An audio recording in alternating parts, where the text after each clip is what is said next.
afternoon, everybody, and a happy August 2nd to you. Matthew Giavoni with you. Happy to bring you some coverage, live coverage of the Mobridge Demolition Derby 2026 into our first event.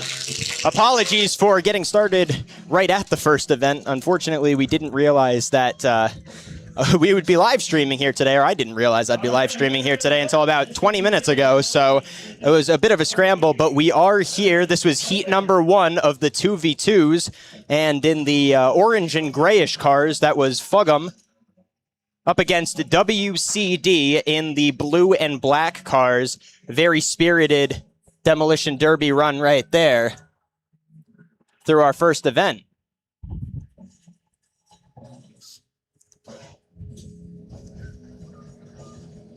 And I'll be on a little bit of a delay from the live results and live introductions here today, but I will still get you all of the names of all of the different teams, at least, as we move through today's proceedings and as we get winners as well.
Running, first one to break their stick. The remaining stick will be the winner unless they can get loose.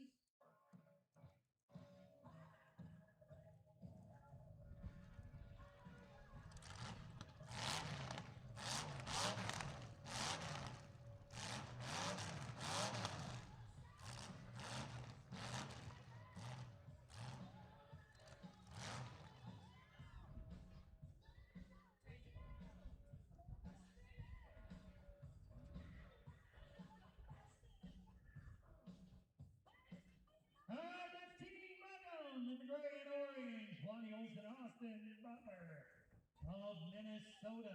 They will move on out of heat number 1 again, brought to you by AP Enterprises. Hey, well, they removed the cars and cleared the arena for heat number 2, folks. Don't forget, our beer gardens is open over there. Also, head to the concession stand if you're obviously under the age of 21. While you're over at the beer gardens, they are selling t-shirts. Pick up your t-shirt here today.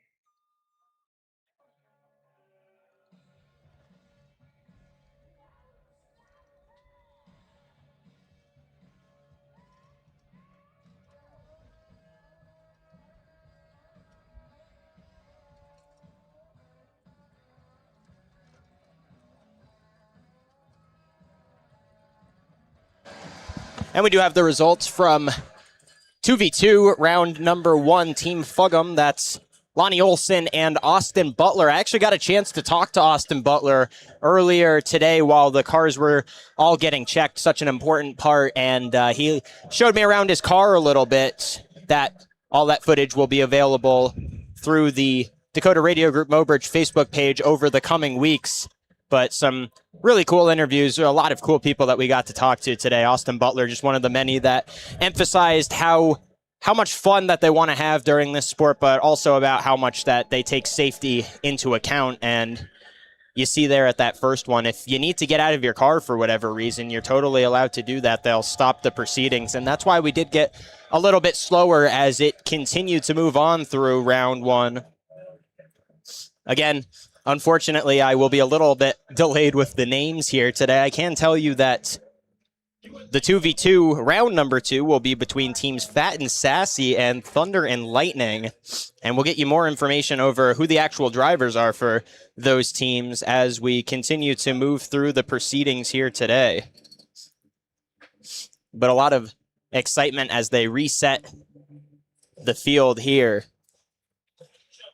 And I'll tell you what, everybody that I talked to today, or the majority of them, came up to me and said, "Oh, I'm not really a big fan of interviews," and then just talked your ear off about all of the different cars. It's just such a tight-knit community. They all love the act of the car modification and everything that goes into this. And it's not just one of the most interesting things somebody told me today is that it's not just the hobby of liking cars. If you like cars, you go out and get a sports car, but there's a certain part of you that likes the modification factor, and it's different than just being a car guy. And it really is that sort of tight-knit community that keeps bringing these guys back for the 33rd annual Mobridge Demolition Derby. 33 years is not something to scoff at, especially with all of the storied tradition that goes on here in the Mobridge Rodeo grounds throughout the year, between the Indian Relays, which was on its 7th or 8th year, I believe, this year, and then you also have the Sitting Bull Stampede Rodeo, which was on its 81st year. So just some incredible tradition that goes on at these rodeo grounds throughout the summer. And I sure am glad that we have the rodeo grounds here in town, because it gives you a lot to do here in Mobridge over the summer, between some of the fishing events, some of the different rodeo events that they have, and of course, another great crowd like they always expect here for the Demolition Derby. There will always be car people, which is why I was just so excited to get all of these different interviews, because this type of thing, I talked to some people from Winter, some people from Minnesota. I didn't get to talk to them. I heard we have competitors from as far as California here today. So this type of event brings different people together, brings people in, and just so excited to be a small part of that, and super excited to be able to bring you some coverage. I do wish I had more graphics or something for the broadcast. Again, I didn't expect to be broadcasting here, but it was sort of a last-minute decision. So glad that I could get on, and I hope everybody that wasn't able to be here in person is enjoying the view. We do still have a little bit more time here between the next event.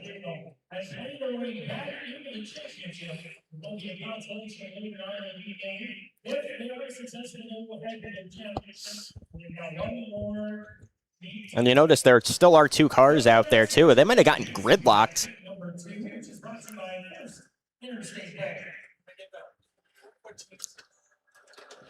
He's number 2. We need Fat and Sassy and Butler in the Lightning.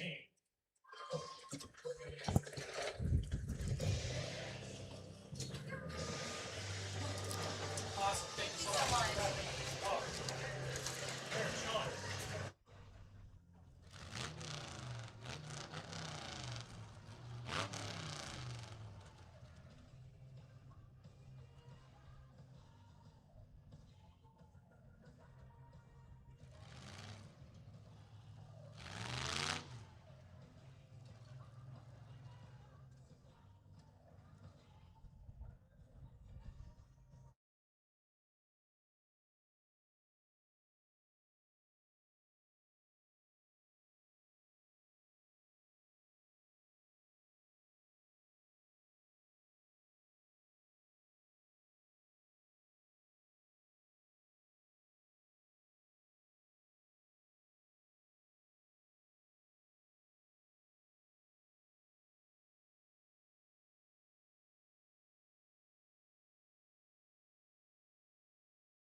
And you see the truck lifting one of the cars out of there. The engine must have completely died, and when I was talking to a lot of the competitors earlier, that was Travis Kubal's car, number 389. I believe I actually did talk to him earlier, but a lot of them shared the same sentiment in terms of the strategy that goes into the driving when you're out there, and you can't let the front end of your car get hit. That's what's going to kill the engine. That's where you get gas leaks and different things like that. That engine, that's also a lot of what they're checking when they're doing the check-ins. They have to do 2 separate rounds of check-ins. The first one, typically that's where they're just going to tell you everything that's wrong with your car, and a lot of them try to find gray areas in the rules, so there is typically some modifications that need to be made.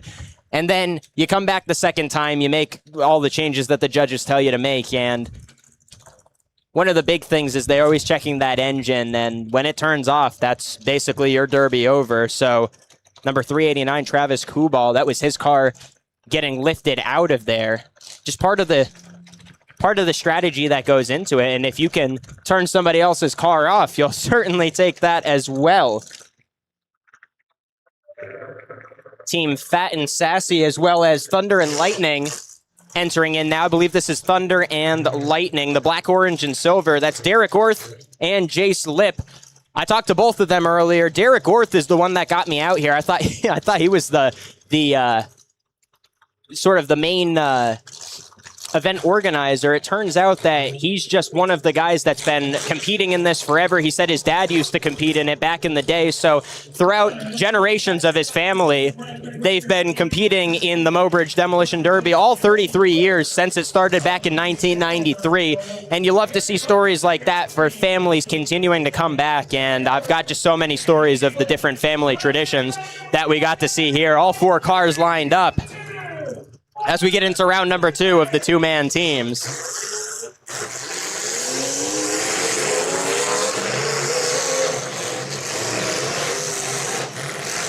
And immediately you see they're not afraid to back up either. A lot of these guys will actually use that strategically.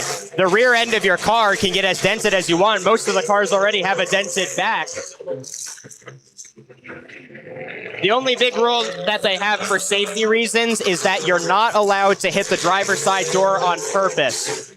That's very frowned upon. Most of these cars are designed so you can't hit the driver's side door and cave it in. However, you still don't want to aim for that part of the car because that is where the biggest safety concerns come in. And the only time that they'll fully stop it is if your car turns off, if you break your stick, or if you get flipped around. Safety is the #1 concern. They also want to have fun, and you can see, you may not be able to see it. They do have helmets on. These guys are having the time of their lives out there. That's why people keep coming back to Mobridge, is to have a lot of fun.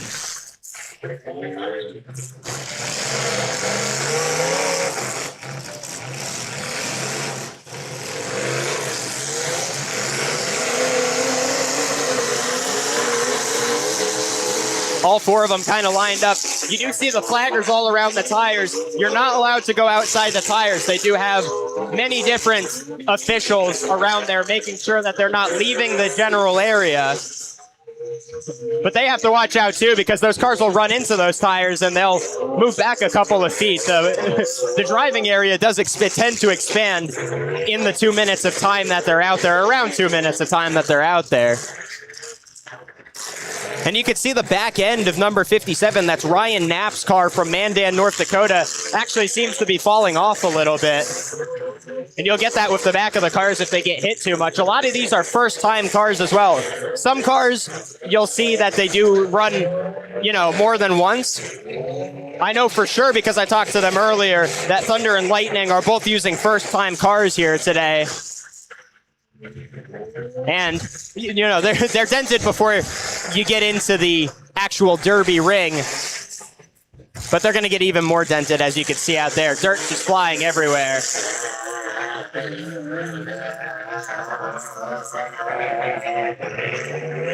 That was Jace Lip sending a mountain of dirt outside of the arena. You could get a little bit of skid, a little bit of drift in these cars for sure, especially here at the Mobridge Rodeo grounds with some of that black dirt.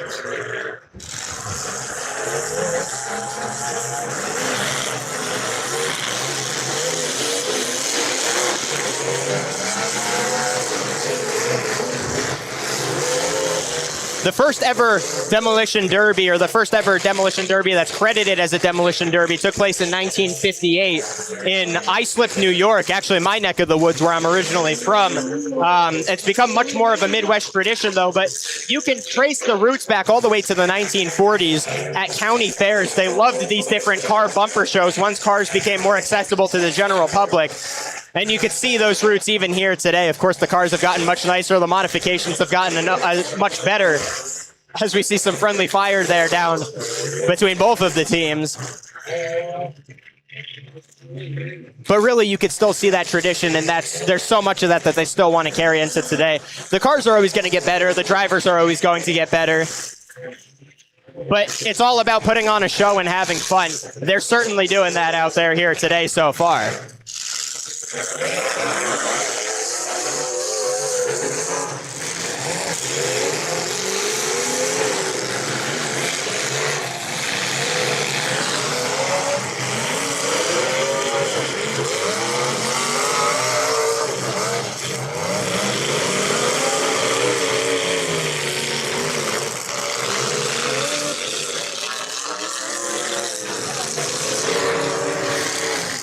All of them packed into the corner now. The one corner that my camera wasn't covering, so I'll get it over there. And it looks like one of Thunder and Lightning, or no, one of Fat and Sassy was actually out for just a second. That was Ryan Knapp. He gets back into the arena. And now everybody's just trying to push everybody else back out. Larry Mendelson is the official accredited creator of this event. And he was a stock car driver originally, who brought this to the Islip Speedway in Islip, New York, out there on Long Island. He was a stock car driver, and he said, people love watching the races, but they love the crashes even more, some of the people at least. And that's how we get to where we are today. And you can see, for those tuning into our video, you can certainly see the crowd here at the Mobridge rodeo grounds. Lots of people came out here to see this year's 2026 rendition of the Demolition Derby.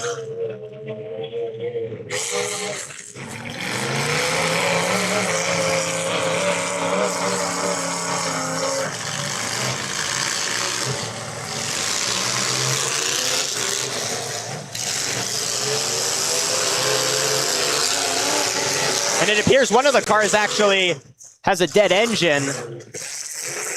I believe that's Logan Berg, who's driving number 360.5.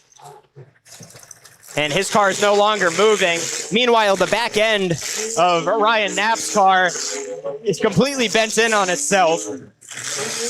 Thunder and Lightning still doing pretty good, so visually, you gotta like their chances so far. Of course, we'll get the official results from the officials as this round comes to an end.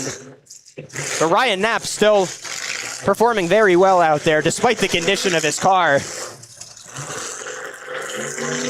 However, he might get trapped right here. That engine is smoking a little bit as well.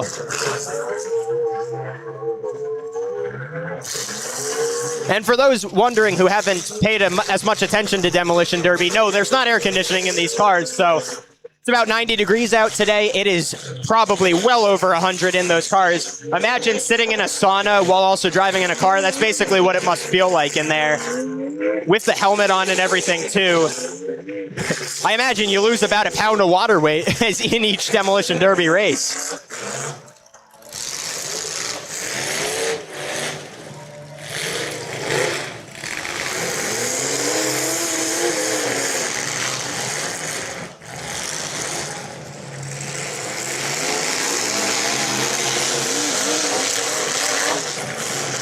Give Ryan Knapp, the number 57 in the black and white car, give him a lot of credit. He's been in a 2-on-1 for about the better part of a minute and a half now, 90 seconds, and he hasn't been sandwiched or anything like that. He's holding his own out there. Again, against two very experienced drivers. I talked to Derek Orthen, how much family tradition he's got. Oh, now he's sandwiched, though, and you start to hear the crowd. When you can hear the crowd over the engines, that's how you know they like what's going on.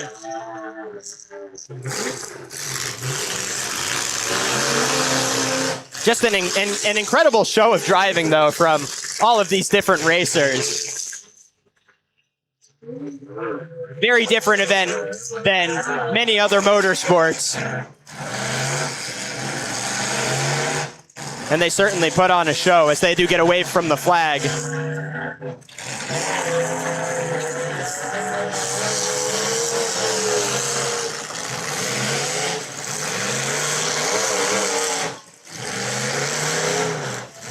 A lot of smoke coming off two of those engines now. That is Jace Lip on Thunder and Lightning in the orange and gray. And then Fat and Sassy's Ryan Knapp, the racer, still out there racing. Logan Berg's car went down about halfway through now this Demolition Derby round. So Logan Berg is out for the second. It's a big charge up from Jason Lip. I'll say out of all the cars right now, Derek Orth seems to be doing the best in terms of the smoke coming out of the engine. However, as Lip backs off and continues to get some speed on his blows, he's definitely has less smoke now. Yeah, that back end. Look, again, I'll give Ryan Knapp just a ton of credit there. His car took a beating. He had a 2-on-1 for about half of this round and was able to drive really well. It does look like he is about at his end, though. It's eventually a 2-on-1. These aren't first-time drivers out there for Thunder and Lightning, so they're going to be able to get you sooner rather than later.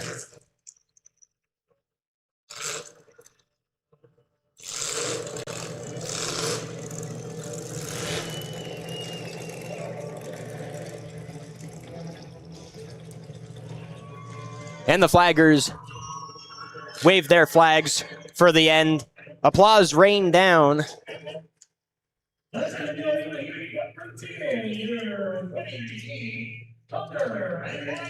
And Thunder and Lightning, the winning team for that one, as to be expected. But still, I'm giving Ryan Knapp a lot of credit. Logan Berg, there's nothing you could do once your car goes down, but just unfortunate for him because it was really competitive throughout the beginning of that, but Thunder and Lightning just able to wear Knapp down at the end. That's, again, Derek Orth from Mobridge, South Dakota. Jace Lip is from Wessington Springs.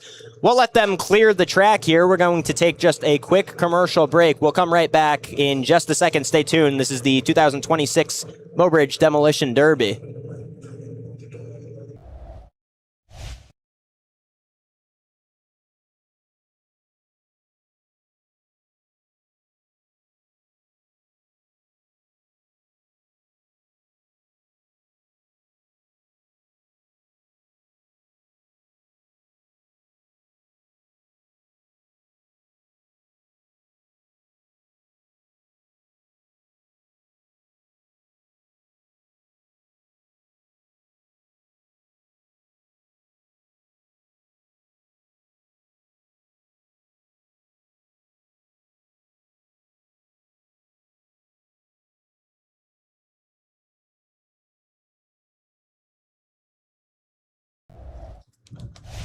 And we welcome you back to the 2026 Mobridge Demolition Derby. We've got round number 3 of the 2v2s coming up. It is Team FYM Saturday. They are just in a flat black car taking on Team Bigger Kids. If you want to know what FYM stands for, I'm not going to get into that here. I don't want my YouTube to get taken down. I made this, I said this was not set for kids, this live stream, but still you let your imagination run wild with some of these different acronyms that they have in their team names. I will not be having my YouTube channel be taken down because of that. And here comes FYM Saturday right now. That is Tyler Carlson and Brandon Carlson, both of Mobridge, South Dakota. So 2 hometown competitors here looking to get into some money. The number one thing that everybody told me, and I truly believe it here, is everybody just wants to have fun. Everybody comes out here to have a good time. But it doesn't necessarily hurt to win some money here at the Demolition Derby as well. And Team Bigger Kids is the black, green, and red. These cars are actually very similar. I believe this is Team Bigger Kids coming in right now. Yes, it is. So Team Bigger Kids, the slight difference, the car colors are about the same. That is number 199 for those tuning in to the video here on YouTube. And number 604 And I'll get you those names in just a second. That's Ian Lehman and Ron Winterberg of Pierre, South Dakota. Lehman, excuse me. Lehman is the last name. And I talked to the Lehmans earlier. And just such a great story with them.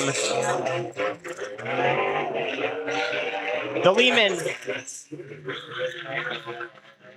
Lehman kids, their dad is also here, and when their dad comes up, I'm going to tell more of his story, but he said this, being able to work on these cars with his kids, getting them into Demolition Derby, that's truly brought them together, kept them closer as a family, and been a big part of their family so far, and it's just great to see one of the many ways that family is truly part of Demolition Derby as much as everything else. And you see all four of them out there. They're backing up, delivering a pretty big blow. Was Brandon Carlson, FYM Saturday from Mobridge. So this is a true Mobridge versus Pierre Demolition Derby for this 2v2 round. And actually, I talked to them earlier. In Pierre, they don't have any Demolition Derby, and they said that the residents of Pierre aren't as into the car modification world. Fort Pierre is more where you're going to find some of the motorheads. But still, this community seems to find each other, and those from Pierre and Fort Pierre that like the Demolition Derby certainly know the Lehmans.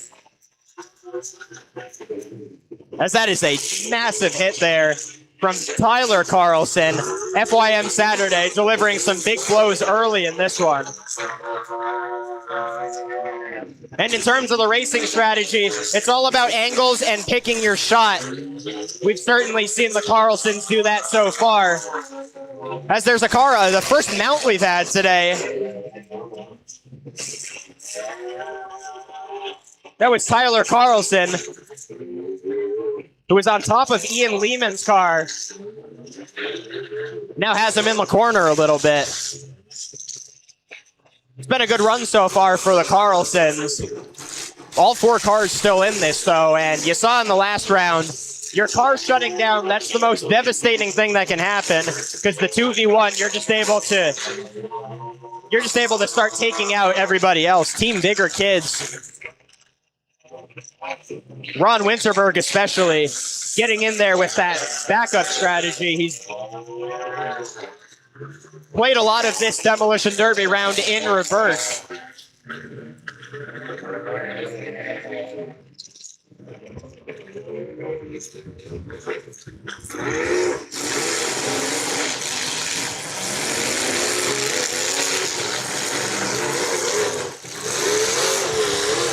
And actually looking at the cars, I'm sure the first thing you notice, there are no windows in the Demolition Derby cars.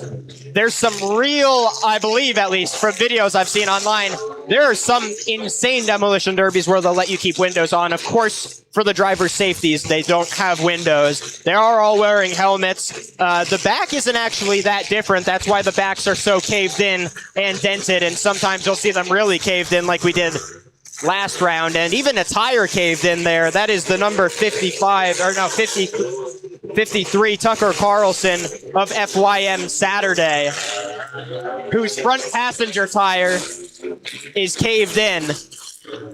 His car was still mobile for a second, however the flags wave and it looks like his car is completely shut down. I do see some liquid coming out of it, so the flaggers stop things. There's definitely some sort of fluid. I don't know if that's gas or some sort of engine fluid coming out of the front of his car, but I think that might take Tyler Carlson out of this round as the flaggers go in, talk to the other drivers, making sure he's okay. Honestly, if he's willing to keep going, it's Demolition Derby. I wouldn't be surprised if they let him keep going, but it does look like they might force his round to be over here for Tyler Carlson.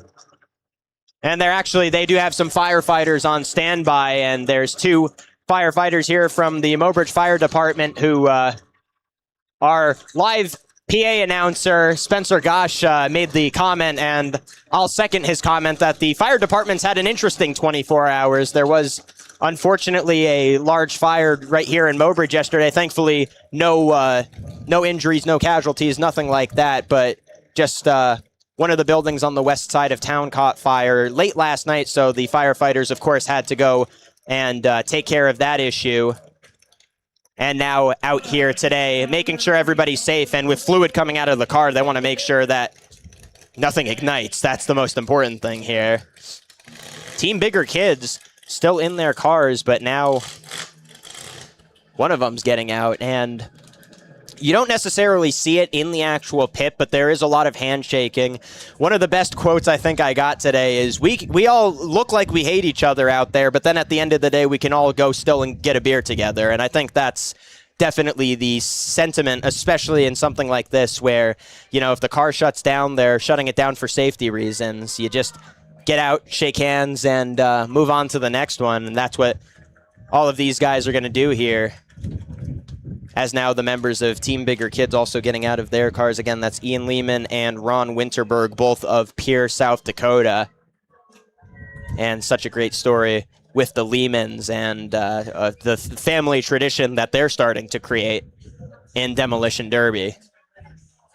It looks like we are going to take some time to clear the cars out of here right now, so we'll head back to another commercial. You're watching the 2026 Mobridge Demolition Derby. Stay right here.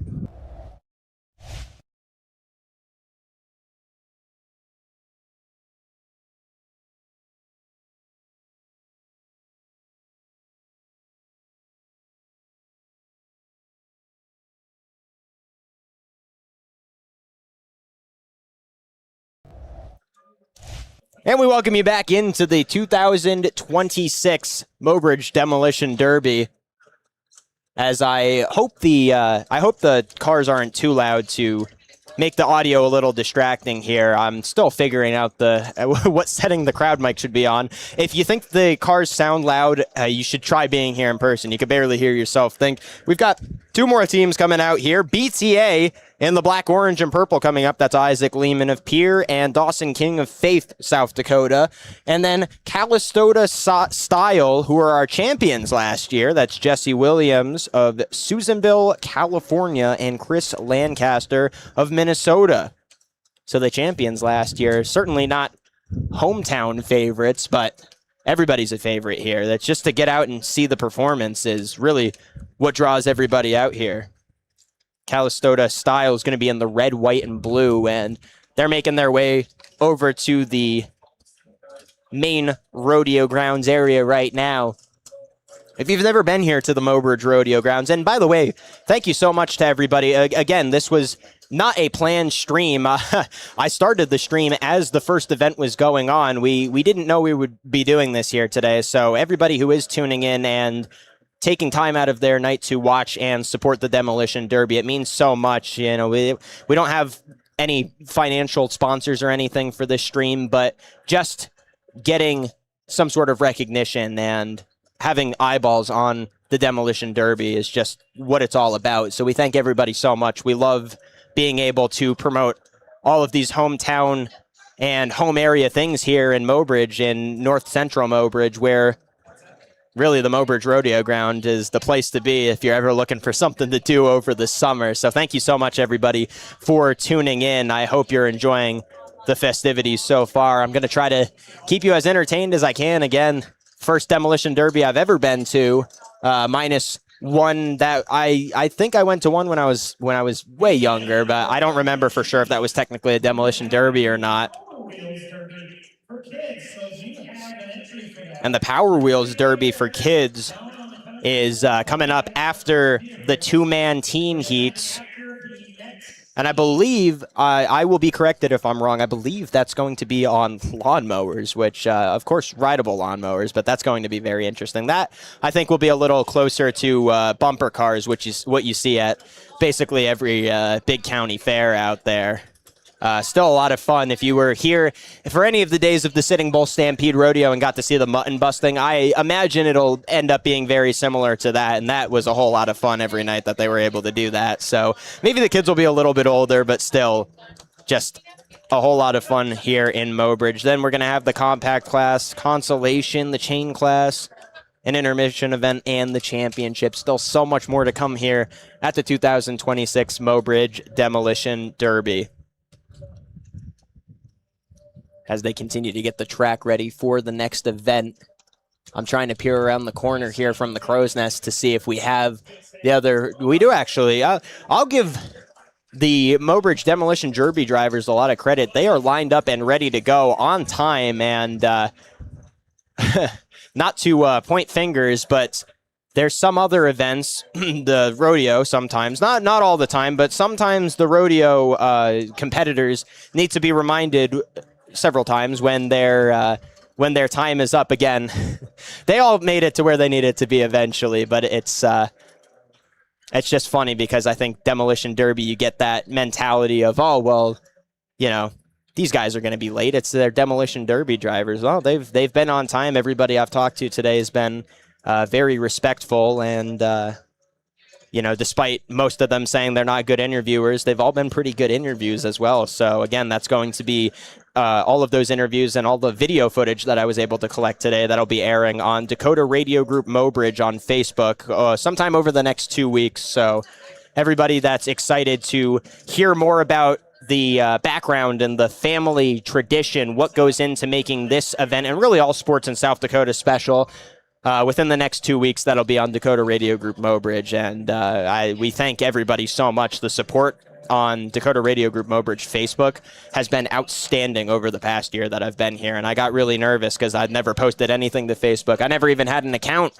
before I got out here originally. I made my account about a week into working out here in Mobridge, and the support's been unreal. But it's just the community support for basically everything you get here in South Dakota. Helping thy neighbor. That's what I heard many times during these interviews. And certainly you feel that all the time here in South Dakota. And it looks like we've got one more straight run of the track here before we will welcome in the next cars. Again, for those who are just joining us, we've got last year's champions coming up, Calistota Style in the red, white, and blue. That's Jesse Williams of Somerville, California in the number 8W. For those who can make it out on the video, I know it is hard at times to read the numbers.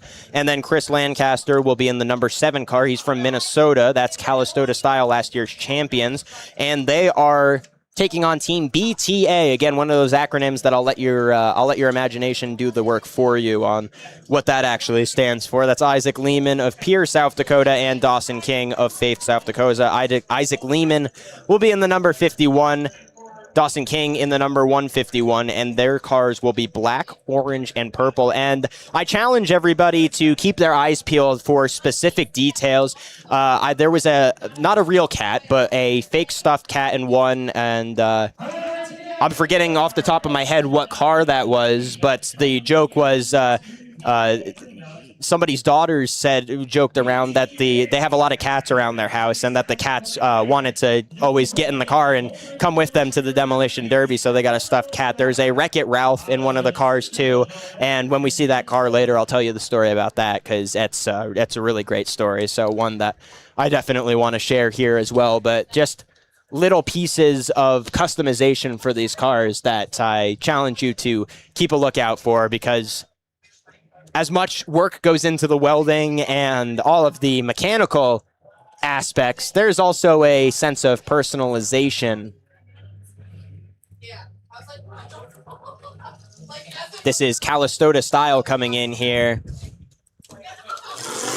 And you see that, you see the back end of that car is already pretty banged up, bumped in. And the red, white, and blue.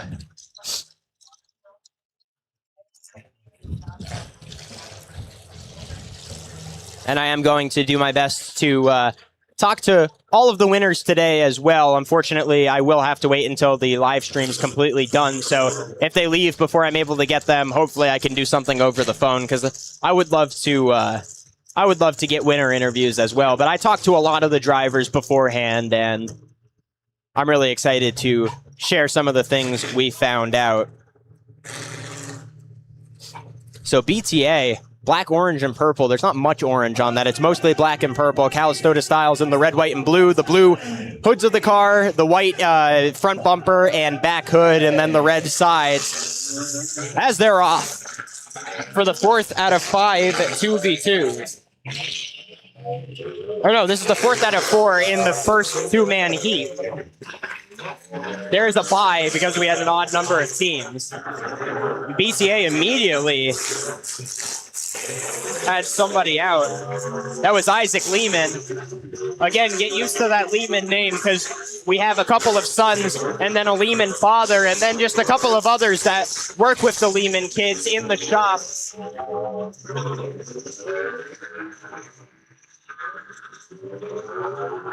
And if you're from the Pierre area, you probably know the Lehmans. As we continue to roll through our events, Isaac Lehman on top of one of the other cars, Calistota style, taking him for a ride. That was Jesse Williams. Meanwhile, over on the other side of the Derby area, it looks like one of our cars is stuck.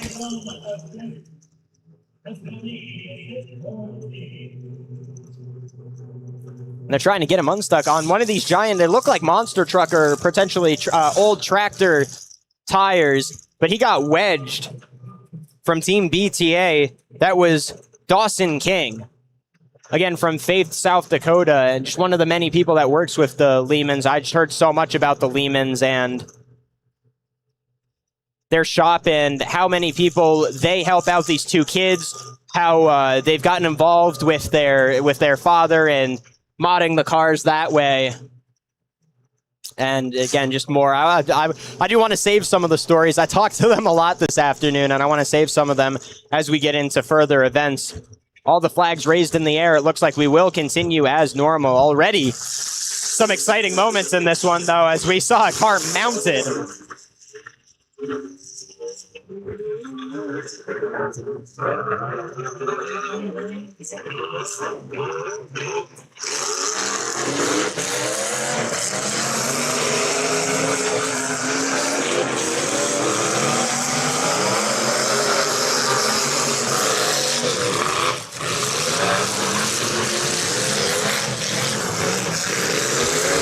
And it does look like we've definitely got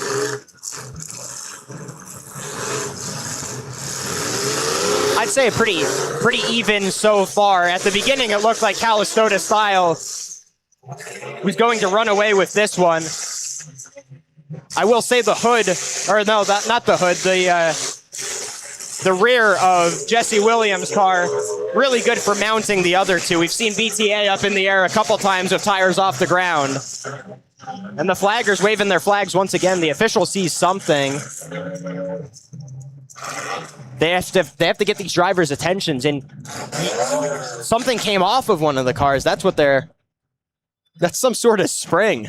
I hope they didn't need that, whatever car that came off of, but all cars are still running, so they're going to continue this as normal.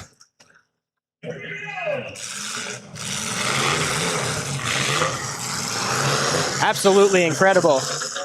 I think most normal people, when I don't want to say normal people, it's not like these drivers are not normal, but most people, when they see a part like that come off their car, they're thinking, oh, I got to get out of this thing. These guys are like, all right, let's buckle back up and keep going, and that's what we've seen so far.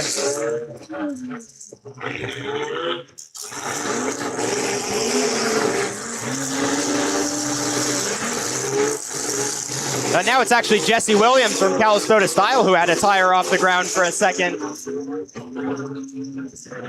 Some really good work from Dawson King, who was able to wedge Jesse Williams in for just a second. Everybody does get free there, but an interesting round here. I will point out, it looks like a jagged edge on Jesse Williams' car, and most of these tires, I had a couple of them give me tours around the cars. Dawson King's front driver's side tires completely out of order. That thing is not spinning at all anymore. You'll notice that it's bent in completely at about a 45-degree angle pointing up towards the car, so he's down to 3 tires here in this round. But his car's still running. That's all that matters. And I talked to all of them earlier. They gave me some tours around the cars. Most of these cars, the tires are super reinforced. So, of course, you can blow a tire at any point, but you're not necessarily worried about that. And I think Jesse Williams might realize that we're down to 1 tire on Dawson King's car. It's a good time to target Dawson King because he's at a little bit of a disadvantage. But again, you talk about all the different things that are going on in that cockpit, in that cage. You've got a helmet on. It's so loud. There's dirt flying everywhere. You're worried about 2 other cars running into you. Sometimes you don't notice those small details. And now we've got liquid coming out of Jesse Williams' car. Last year's champion is spewing liquid. We have not stopped yet. But the firefighters are definitely on notice down there. Still a little hot out here. Thankfully, they've got a tent down there for the firefighters. Jesse Williams is still... Jesse Williams has some liquid coming out of the front of their car. And then Dawson King is down to 3 tires. So that's a battle of 2 cars that are not at 100%. Then you've got the 2 cars that are at 100%. Isaac Lehman taking on Chris Lancaster. All in all, still pretty even battle. But again, you knock a second tire out of Dawson King. And now the flagger's beginning to wave. That is going to end that round. And a lot of dust kicked up here into the crow's nest. I'm tearing up from that round.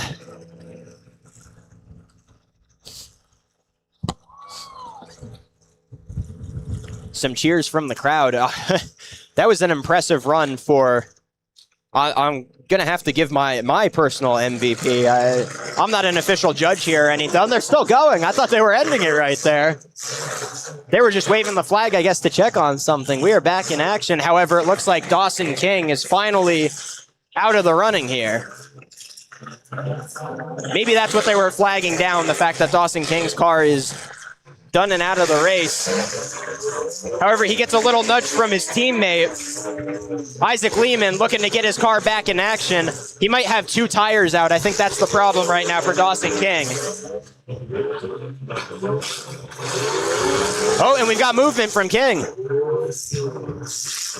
And now a tire's off of Jesse Williams' car. Jesse Williams is down to 3 tires, it looks like.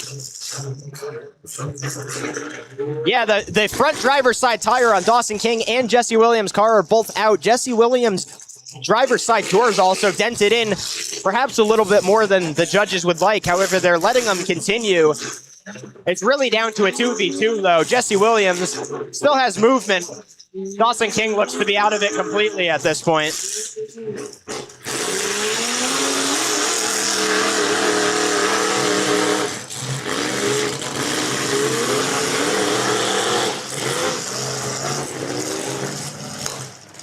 And the rear end of Chris Lancaster's car goes down. And I think the flaggers are flagging that down in order to get that out of the driving area. They're going to let this thing continue. So much excitement already in this 2v2.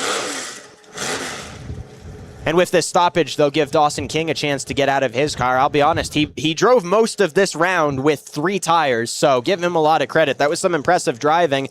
And you look over to the number 8W, that's Jesse Williams in the red, white, and blue, also down to 3 tires right now.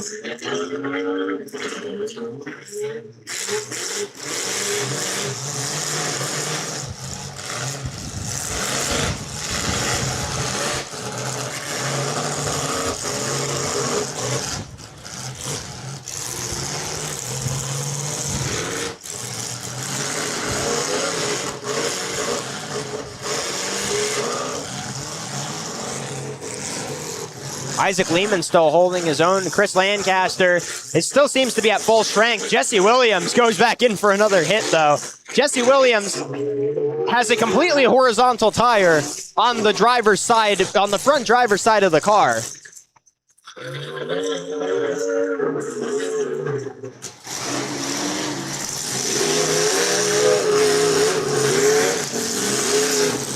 It might surprise you to find out, too, not all of these are mechanics. A lot of them are just car people, but a lot of these drivers do just have normal jobs. Or I guess normal jobs, considering that they work and modify cars, normal jobs. You know, school teachers, one I heard.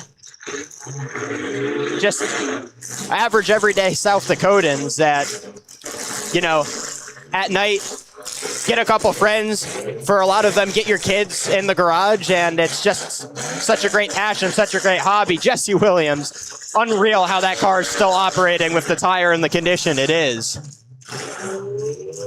And the crowd sees it as well. They're getting cheers. Isaac Lehman certainly not giving up, though. Give him a lot of credit for what he's been able to do. And it looks like Isaac Lehman's actually down a tire right now as well, or at least partially damaged that front passenger side tire, although now it's working, so maybe you just put it into gear or something. Wow, there was a spark under the black, purple, and orange number 51 of Isaac Lehman on that hit.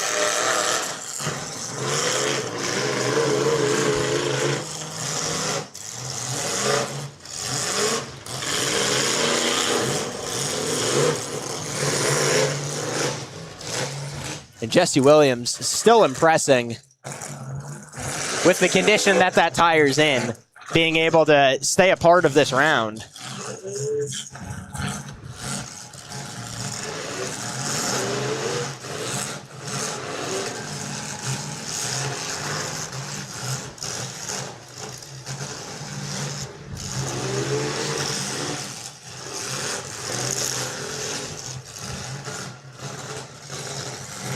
Chris Lancaster's got him boxed in pretty well now. Jesse Williams not letting Isaac Lehman really have any chance of getting out of this corner.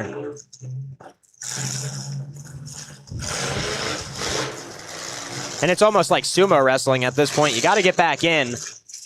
And that front driver's side tire is now coming off of its rim. You look very closely. I don't know how much more Isaac Lehman's going to be able to do here as that front driver's side tire is beginning to go. He does re-enter.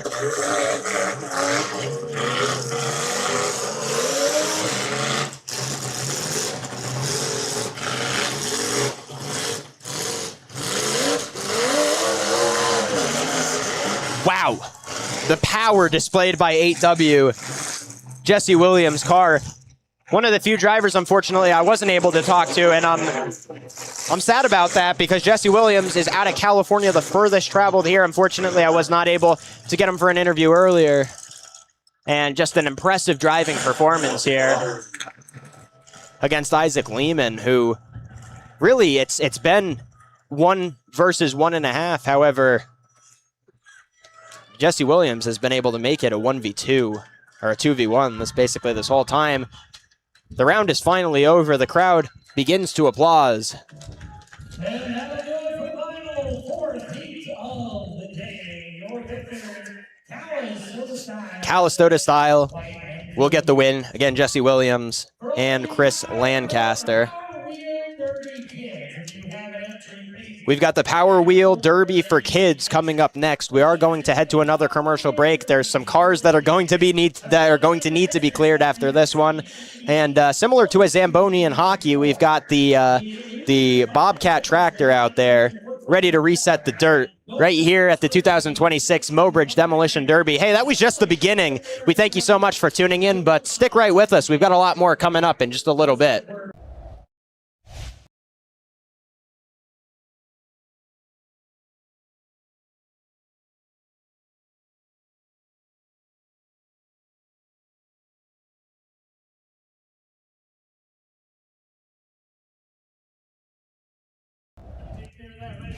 And we welcome you back to the 2026 Mobridge Demolition Derby. As you can see, we are ablaze here at the Mobridge Rodeo Grounds in Mobridge, South Dakota. There was, if you remember, during the last 2v2, I talked about Jesse Williams and the leak that was coming out of the car. Well, that gas definitely piled up, especially at the end of the round. So we're burning that. We don't want gas out there in the middle of the track, of course, and there's firefighters out there helping burn that gas. I do feel bad for anybody sitting in the bleachers here, though, as the wind is blowing that smoke directly into them. I hope they warned them that this was coming, because that smoke is blowing right into where people were sitting. I hope they moved for the time being. But yeah, there's firefighters right there. Controlled burn just to get that gas out of there before we start any other events. And if you could see in the far end of the rodeo grounds here, we have the Power Wheels Derby for kids coming up. I've actually never tested the Zoom feature with this version of streaming, so I guess today we'll figure out live how zoomed in we can get to some of these kids as this Power Wheels Derby gets started. But all of them are getting lined up in these motorized cars. I had one of those when I was growing up. It didn't look like a derby car, though. I think it was like a Subaru or something. It was just like a normal like SUV. All the parents out there, too, as that fire starts to dissipate. We don't have a list up here of the names. If we do get those, or if we get a winner, I'll be sure to pass that along. But I can tell you what each, like there's a John Deere. I see a couple of, there's one with the Bape design on it, which is interesting. I don't know where some of these kids are getting some of these cars, but yeah, I'll keep you updated with at least the car design, and then if we get names, we will be sure to pass those along too at a later point in time. That fire starting to diminish here, and you'll notice the tracks aren't in a perfect circle because they did have to avoid the fire until it's completely done. Again, the firefighters out here from the Mobridge Fire Department, and maybe some others too. I know it's the Mobridge Fire Department supplied some of them. If I get word that there are others out here, I do want to make sure I shout out all of the different fire departments that are supplying and represented here with some of the help. Again, you see all of the demolition derby, but with the flaggers, the guys that were checking the cars earlier, all the firefighters here, so much volunteer work goes into this and making an event like this run. And of course, we thank everybody who are tuning in, who's tuning in here to the broadcast today. Didn't know that this broadcast would happen until just about when it started. So we thank everybody for tuning in, and that's what it's all about, getting eyes on it and continuing to popularize this motorsport, and making sure that if you see any of these drivers, if you know any of them, if you know any of the volunteers that are helping make this event go on today, making sure that you talk to them and make sure, oh, so they're not even racing. They are actually doing a demolition derby. Okay, let me get over to the camera and see what I can do for you here in terms of getting a little zoomed in action. Oh, we can. Perfect. If you couldn't tell, I don't have the best camera out here, but it is a little bit better as we zoom in here. It's like bumper cars, but on miniature tractors. I think that's the best way. Even though not all of them are designed like a tractor, I think it's a similar mechanism, similar motor. All of them are automatic. I think a lot of the derby cars probably aren't, but I do notice only some of the kids are wearing helmets too. So I guess helmets weren't a requirement. Some of them are going without. Hopefully nobody falls out or anything like that. But just a great event here. I don't think any of these miniature cars are going to get quite as dented. Oh, my favorite one. I just spotted my personal favorite, and I'd love to. I don't have a live chat feature or anything on this live stream, but I wish I could have a chat up so everybody else could share their favorites. My favorite, I see a young lady out there with a pink Barbie car. And for an event like this, I think that's pretty funny, pretty ironic, because when you're buying a miniature car for your daughter like that, I don't think the store or the place that you get it from is thinking we're going to take this to the Mobridge Rodeo grounds and enter it in the kids demolition derby. That's what it's meant for here, though. And you talk about generationally having fun. Some of the competitors in the demolition derby have been working on modding cars since they were old enough to walk. That's how much family history and support and everything, how much goes into this. Of course, these kids didn't build these cars themselves or anything. Maybe a few of them modified some features. I don't think they have such a rigorous checking as do the actual derby cars here today. But certainly a really popular event. You could see right behind them, parents and kids lined up against the gate to get a better look at what's going on right now. And this is what it's all about. I compared it to the mutton busting from the Sitting Bull Stampede rodeo when they had the young kids get on the sheep and try to hold on for dear life. And this is very, anytime you could get the young ones out here, because it really is about keeping it within the family, about trying to pass events on generationally. And while some of these kids didn't, or well, most of these kids didn't actually build these cars, it's just getting an interest in it. And a lot of them may be related to some of the Derby drivers and some of the people that are working on the Derby cars here today. So just a great event to highlight that and to entertain the crowd while that fire is still, it's simmered down a lot, but that fire is still burning in the actual Derby area. So it's a great way to avoid what potentially could be a half an hour pause in the action. I do also notice that the concession line is getting quite long. I don't know if it's the same hot dogs as the world famous rodeo, or not the hot dogs, hamburgers, as the world famous rodeo hamburgers, which were allegedly the best rodeo hamburgers in the country. That's what they said at the Sitting Bull Stampede Rodeo. But it seems like something over there has gotten a lot of attention because we have a massive line. And again, the Mobridge Rodeo Association, none of this would be possible without them and them letting the Demolition Derby happen here. And even though I never directly talked to the Rodeo Association to be here, just the fact that they allowed the Demolition Derby, who allowed me to be here, I always want to give them a shout out, because even in an event like this where the main thing they're doing is running the concession stand here today while the Demolition Derby takes care of all of the specifics in the actual Derby, they do such a good job running this event and putting events like this on. And at the Mobridge Rodeo grounds, where else in South Dakota can you find so much activity going on during the summer than right here? So we always appreciate them, and we appreciate everybody who's tuning in and supporting this event digitally here on the stream, and everybody that's out of town that traveled here and is in Mobridge today just helping support. That's in attending some of those Mobridge Chamber of Commerce meetings. That's one of the most important things, is they just want this town to be a place where people can come in and just enjoy Mobridge, and they want Mobridge to be a place where people want to come. I think it certainly is. I live here, so I get the pleasure of not having to drive as far to get here. As this continues, some of these kids are getting some serious speed on these cars as well, and one of the firefighters is over there too. I hope that we don't have any potential fires or anything, but one of the firefighters is standing by. I just thought I'd make that clear for anybody that gets a little nervous.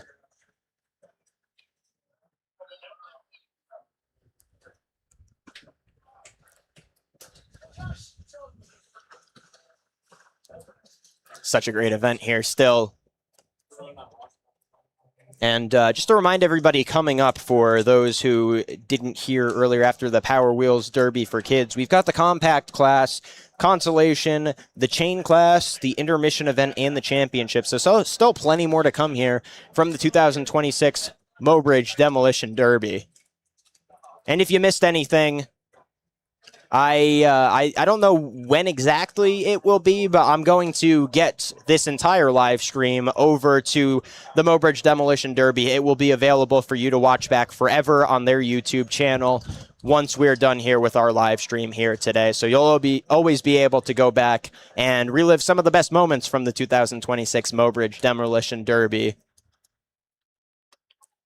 As that fire is still, it's very low now, but the fire is still going, and it looks like they're starting to, almost ran it over with the tractor, now backing up, and now they've got a hose to put out just a little bit that's left, and it really is just a little bit at this point.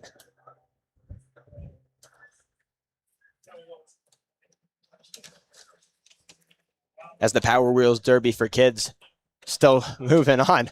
It looks like some of the kids are trying to escape, and they just get kicked back in by some of the parents. There's a circle of parents. I mean, it is a hot day out here, but the kids are going to finish it. I think that's the sentiment here. Unless their car shuts down. We haven't had any cars shut down or wheels fall off any of the cars here yet, so they're handling each other a little better than the actual Derby cars. Of course, to be expected.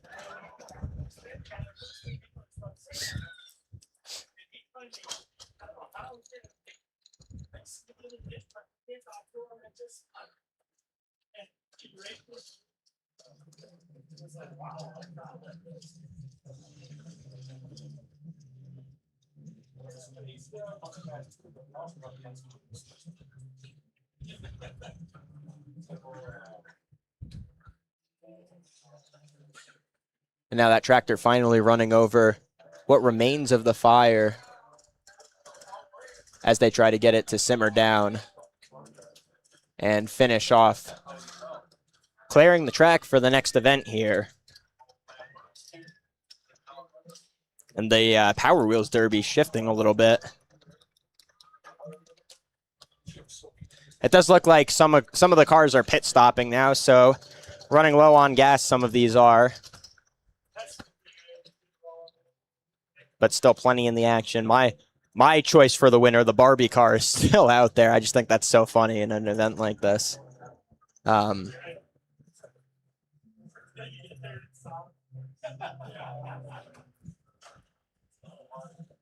It's pretty good. Some of these kids are getting some speed and taking some contact, taking it like a champ too.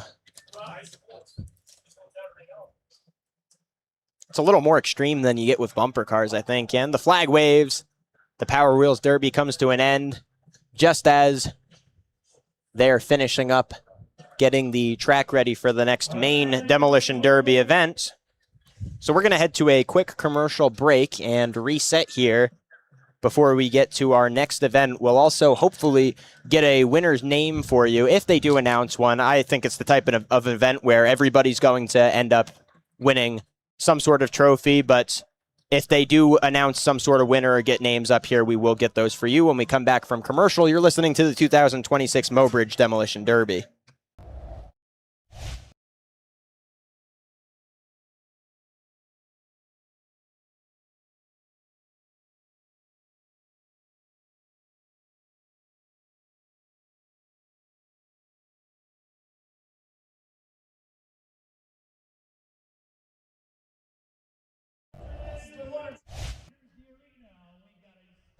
Request of you guys here in the audience. That's going to be big Mike Fudge right there in the water truck. The Fudge family has helped out the Rodeo Association and the Derby Association for decades here in Mobridge, South Dakota. Now, Mike himself is going to turn 50 years old next week. And we want to wish him a happy birthday. So everybody help me in singing happy birthday. Happy birthday. Happy birthday to you. You can't get me from there, Mike. Happy birthday to you. Thank you once again, Mike, and the Fudge family for all of your dedication and support.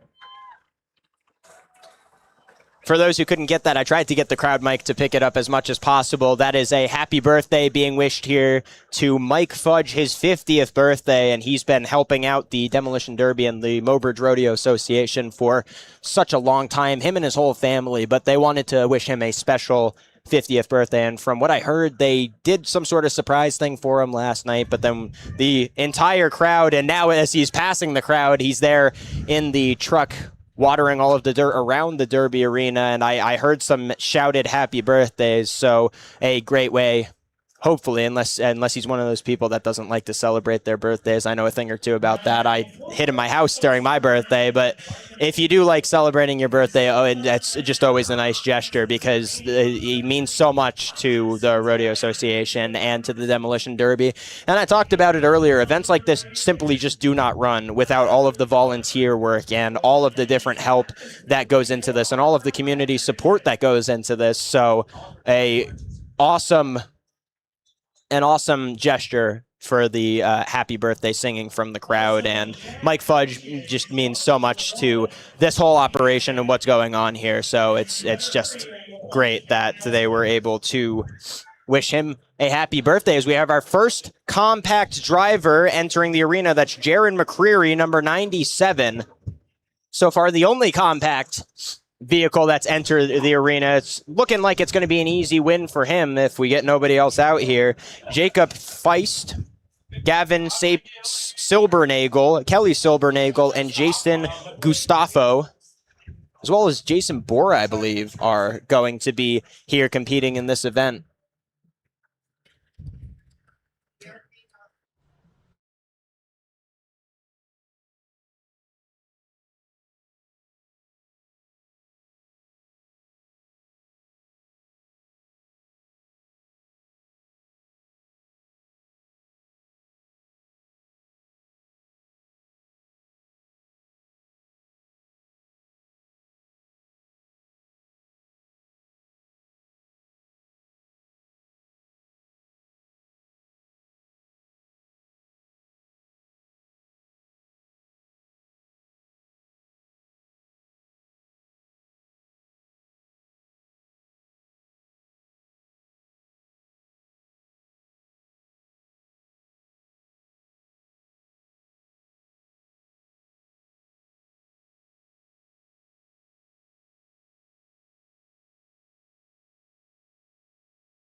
Apologies for the quick silence there. I just had to work through. There's a 6 car, only 5 numbers on the sheet here, so I just had to work through who the 6th driver was. It's Jacob Bora, the 6th car in the Bora's Auto and Recycling, number 67 on the top hood. That's a white and green car. I'm going to get through the rest of them in a second. The number 37 is Kelly Silbernagel in the yellow and black stripes on the bottom, the white top to her car. The number 22 is Jacob Feast. It's red, white, and blue, but vertically, a little bit like the French flag. However, there are American stars on there. I know what he's going for. Do not worry there. The number 89 is Gavin Silbernagel. He's in that red car in the middle there with Dave's Eastside Motel sponsored on his side. The number 97 is Jaron McCreary. He's in the black car, just laid a big hit on the number 83, Jason Gustafo, in the blue car with the orange logo on the side, the orange and red fire on the side. It says Schwing on the back as well. And these compact cars are here to play. No 2v2 anymore. And the stick actually comes off of the number 83, Jason Gustafo. That means his derby's already done. I believe Jason Gustafo's car has stopped. That's probably why the stick gets knocked off. And they're told to get the stick off of the car if they're done with their derby. Of course, not everybody always sees that. But eventually, or it could have just fallen off too. Maybe the tape wasn't tight enough on there. However, it looks like Gustafo is sort of stuck right there. I believe right alongside Jaron McCreary, the number 97.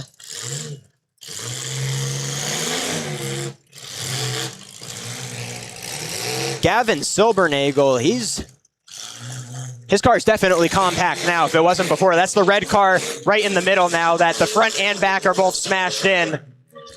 Some dirt going into the side window of Jaron McCreary's car. I saw him put his hand up. I'm used to that. Being from New Jersey, I'm used to all of the different hand signals telling drivers that I'm not really happy with how you're driving. I joked with a lot of the drivers earlier when I was introducing myself. Being from New Jersey, the entirety of my childhood, I was used to dodging contact from cars. This is exactly the opposite. These guys are seeking out contact as there is a tire in the middle of the Derby arena. They're going to take that away. I'm looking to see whose tire that is, whose car that came off of, but somebody's missing a tire. At least part of a tire. They might still have the rim on the car. So that's Jason Gustafo who's getting out of his car. Meaning we have 5 drivers in their cars. However, Jaron McCreary hasn't moved in a second. His front driver's side tires caved in a little bit, so I don't know how mobile he is anymore. Somebody's definitely missing a tire. And Jacob Feast is out for blood. He is still going full throttle. into the side of Kelly Silbernagel in the white, yellow, and black. The number 67 rocking the Bora's Auto and Recycling seems to have stopped as well. That's Jason Bora. He was the mystery driver that I didn't have on my sheet. We did, or Jacob Bora, excuse me. We did find out who he is, though, up here in the Crow's Nest. There seems to be 3 cars that are still functional here. The number 37 of Kelly Silbernagel in the white, yellow, and black. The number 89 of Gavin Silbernagel in the red. And the number 22 of Jacob Feast in the red, white, and blue. And look at the duck from Jaron McCreary. He saw 2 cars about to put contact and again has to shield his... He's wearing a helmet but has to shield his face from the dirt coming in. His car hasn't moved in quite a bit, but he's just trying to avoid that dirt. We now only have 2 cars moving. It's Jacob Feast, that red, white, and blue, the number 22, and Kelly Silbernagel, the number 37, in the white, yellow, and black. And I believe we do have a stick removed from Jacob Bora. There is a stick removed from Jaron McCreary. So they've indicated that their drives are done. They're still in their vehicles. Gavin Silbernagel, his stick is still up, so I think he's still trying to get his car going. Right now, it's not going. And now it's going again. Gavin Silbernagel re-enters this 3-car competition as it stands right now.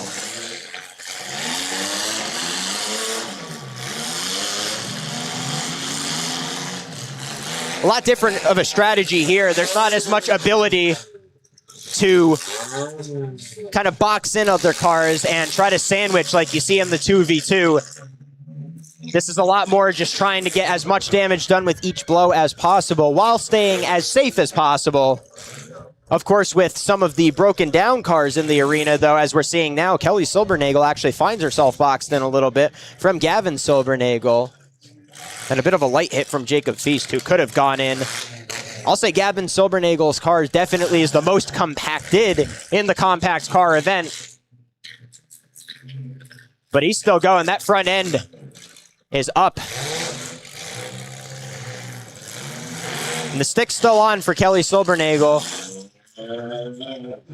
And it is Kelly Silbernagel whose car lost the tire. I see it now. The rear passenger side tire is the one that fell off, and that's the one that they had to stop a little bit earlier to go collect. So Kelly Silbernagel only working with 3 tires. The other 2 still working with 4. Gavin Silbernagel, his car was off for a second, or out of it for a second. He was able to get it going once again, and now he finds himself sandwiched. Jacob Feast having the best round so far. He's at least passing the eye test, doing a lot of damage here. He's also got the Bora's logo on his car. There's a couple of Bora's logos in this compact car event. Of course, Bora's right here in Mobridge. Now a true test of power. They just revving against each other.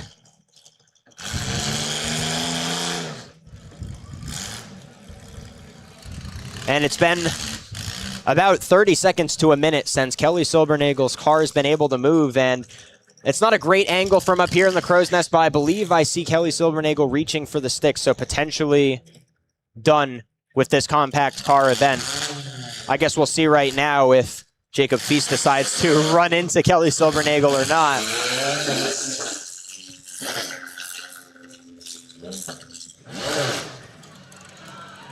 And now it looks like Feast's car is down. Gavin Silbernagel, who's got the most banged up car so far, all of a sudden might have a golden opportunity to get a win in this event.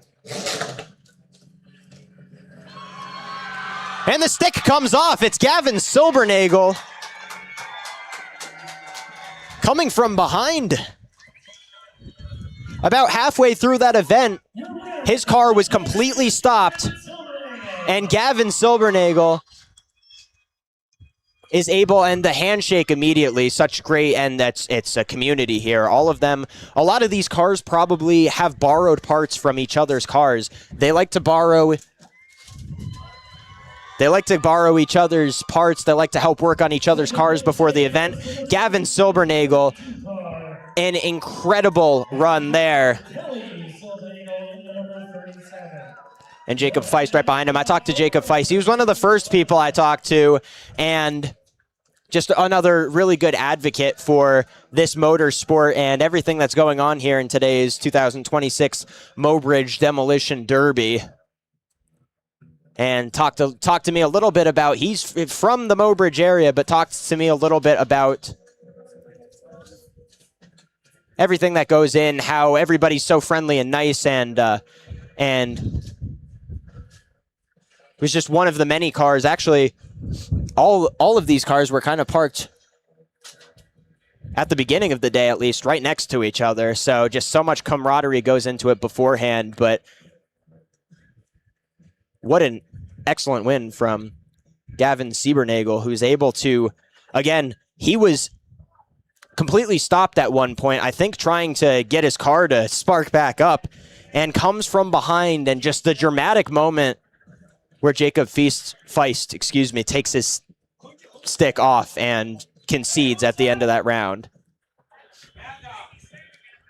87, 97, 97.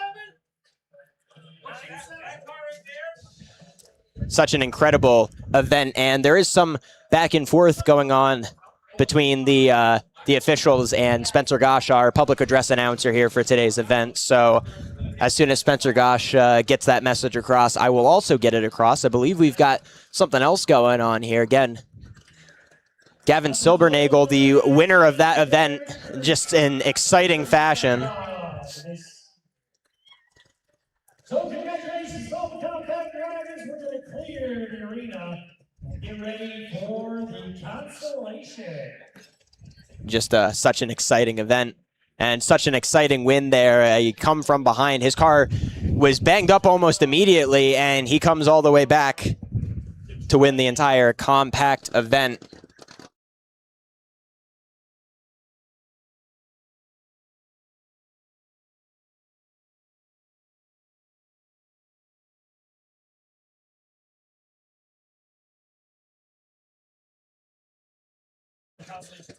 All right, I have figured out the information that was being passed on from the officials down below. So the Mad Dog, which is basically the award they give to the biggest hitter, was given to the number 97. It was 97 Jared McCreary, who went down about halfway through. His car stopped about halfway through, but from some of the hits he was able to give at the beginning of the event, Jared McCreary gets the Mad Dog Award, and there's a trophy actually being brought out, I believe, to Gavin Siebernagel, and Jared McCreary may get one as well, as we await the consolation coming up in just a little bit. The trophy ceremony happening right now. And Gavin Siebernagel, again, this is the first Demolition Derby that I've ever been to, and already just such an exciting moment. For anybody that says that this isn't a sport, motorsports certainly are, because good luck trying to explain moments like that one. And just absolutely an incredible finish here in the compact event. We've got the consolation coming up. After the consolation, we've got the chain class, an intermission event, and the championship. So definitely be sure to stay tuned here over the rest of our live stream as we continue to move through the 2026 Mobridge Demolition Derby. We're going to take a quick commercial break here. We certainly will be right back when we are ready for the consolation to get underway. Stay right with us.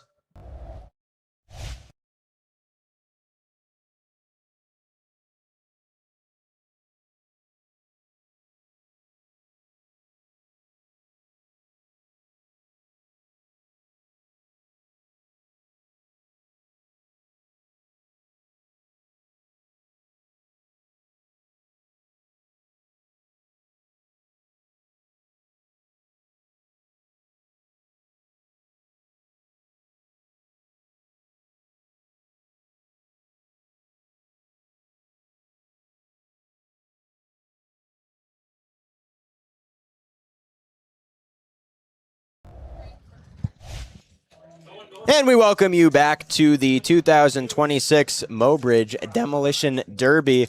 And we thank everybody who stayed tuned in and for bearing with us throughout the past 25 minutes to a half an hour, as we've given some time for the consolation drivers to work on their vehicles.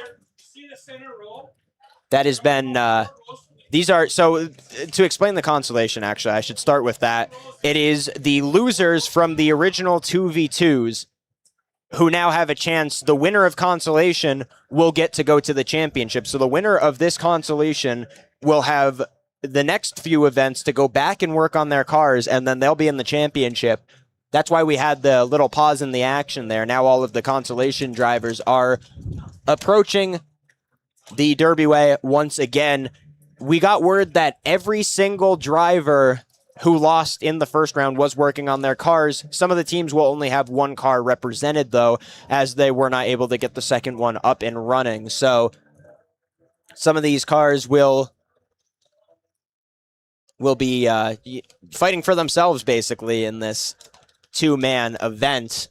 They're lining up right now. Some of the flaggers are just discussing some last-minute details, getting back out there, getting ready to go.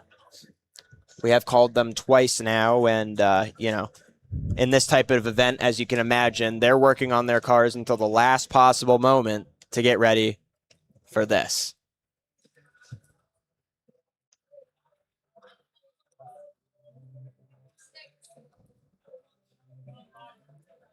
And again, a huge thank you to the Mobridge Demolition Derby, the Mobridge Rodeo Association, for having us out here and allowing me to broadcast this event. Didn't come out here with the expectation that I would be able to, and just so grateful that I have been able to, because it's been a whole lot of fun so far. We do have, after the consolation, the chain class and intermission events, which I've heard is going to be some cone racing. I'll explain that more as we get more towards it. And then the championship coming up at the very end. And they've opened the gates. That means some of the cars are re-entering the Derby-Way.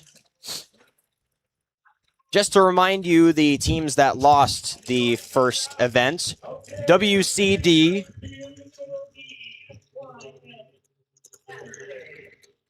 FYM Saturday, who have both of their cars back out there. That's Tyler Carlson and Brandon Carlson, both of Mobridge, South Dakota. Both of them were able to get their cars back up and operational. The WCD are coming in. We've also got Fat and Sassy's Ryan Knapp of Mandan, the number 57, and then 389 and number 8, that's Travis Kubal and Trey Welch of WCD. They were in the very first event, so 5 total cars they were able to get working once again for this. It's going to be 2 from FYM Saturday, 2 from WCD, and the black and blue. FYM Saturday is the flat black. And then the 1 red, black, and gray, that's Fat and Sassy. That's Ryan Knapp of Fat and Sassy, who's going to be fighting for a solo trip to the championship. And they closed the gate for a second. Now they're reopening it. It looks like we might have a very late addition here. However, now it looks like they might be closing once again, so we're just waiting to see. I have a feeling somebody's trying to get their car in at the last possible moment here, which is typically what you'd expect for this consolation. Again, all of these cars have been used already today, and then they went and fixed them up. That's why some of them look a little more mangled to start here than we've been used to so far in today's proceedings.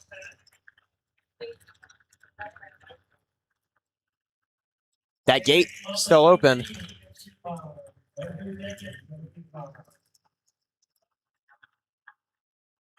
And you almost forgot over the last half an hour here at the Mobridge Rodeo Grounds how loud these events could get. And certainly, they haven't even begun to get as loud as they will get here in this. I appreciate I hope that I've leveled this audio out good enough so I'm not blowing out your speakers for those listening at home, maybe putting this on the TV or listening through your phone. I tried my best to make it so we're not super loud, but unfortunately, for those who are here in person, they know that it's so loud. You can barely hear yourself talk. I can't hear myself talk in most of the events. And we've got one more. It is a late addition as a 6th car is here. That's BTA number 151, Dawson King. Dawson King, who I believe he had a tire that was facing the wrong way in the last round. However, it looks like that tire has since been fixed. Dawson King had a pretty good run last time, so he's, even though he's one car, he's one to watch out for. And it'll be interesting to see if Dawson King and Ryan Knapp almost form an alliance here as they're the two solos. But no, wait a second. Isaac Lehman's also there. BTA's got two drivers, so scrap my my alliance idea for Ryan Knapp. He is no longer has an argument for it. And our public address announcer, Spencer Gosh, gets everybody started. No 2v2s this time, everybody competing at once. But only one team will get the chance to advance to the championship. And early, a lot of cars going for Ryan Knapp, the solo driver. BTA playing it a little safe. They moved away from the competition early, now getting involved and backing right up is Dawson King. He goes right into the number 389 of Travis Kubal. Ryan Knapp takes a ton of damage early. Now he gets out of it.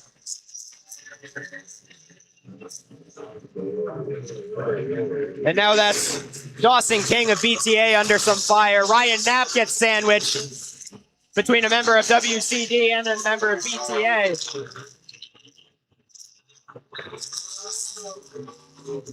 Just an electric derby event so far, as Ryan Knapp's been able to avoid some of the contact here as of late.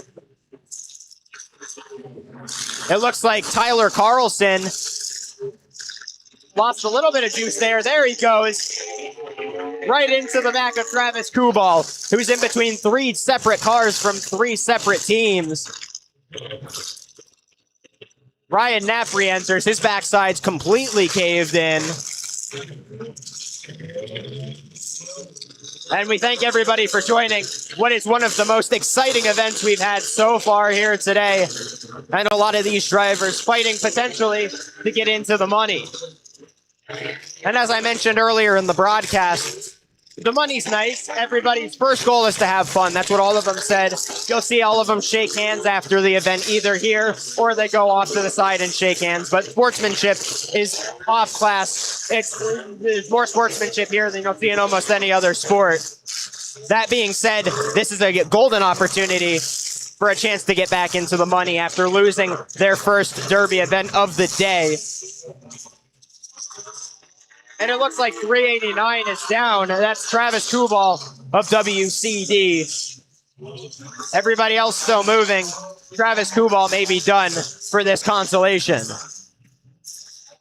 And expect these cars to take damage a little bit quicker, a little bit earlier, because they did have to fix these cars up, but these cars might have already been shut down earlier today. The big charge from Tyler Carlson, but Carlson actually gets stuck there. We'll see if he can get his car back on and operational. Our lone driver from Fat and Sassy, Ryan Knapp, still running just fine. And the backside almost completely caved in on Brandon Carlson, the number 11 down there in the black and green, as he crashes into the red of Ryan Knapp, and now he gets his backside crashed into once more. And Tyler Carlson, the Mobridge native, back in the proceedings. And the flaggers are flagging down now Brandon Carlson, whose car, he was revving it up, trying to keep it going. Lots of smoke coming from his car, and they actually stopped the event. I believe there's no firefighters coming over, but I believe there was some concern about potential fire. And now the firefighters are coming over. That's going to be the end of the day for Brandon Carlson as the judges stop his derby event right there. The firefighters come over, fire extinguishers in hand. Brandon Carlson was trying to rev his way back into the event, but as you might have seen, just a ton of smoke emanating from his front engine, and we believe that there is at least a little bit of fire, as we do have a ton of firefighters coming over here, and safety is the number one concern. So The most important thing right now, stopping the event, getting Brandon Carlson out of that car safely.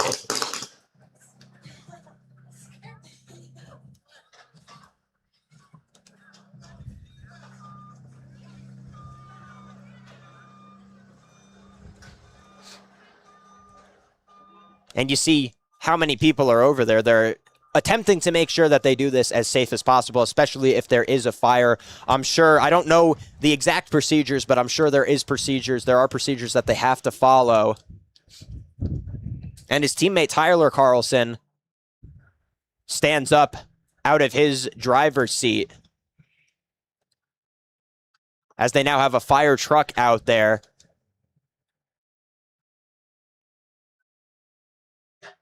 Again, just one of the realities of Demolition Derby is that something like this could happen. Now they just make sure that they proceed as safe as possible and make sure that Brandon Carlson gets out of that car okay. And that's why you have so many trained professionals, trained firefighters here on scene, is to deal with this situation.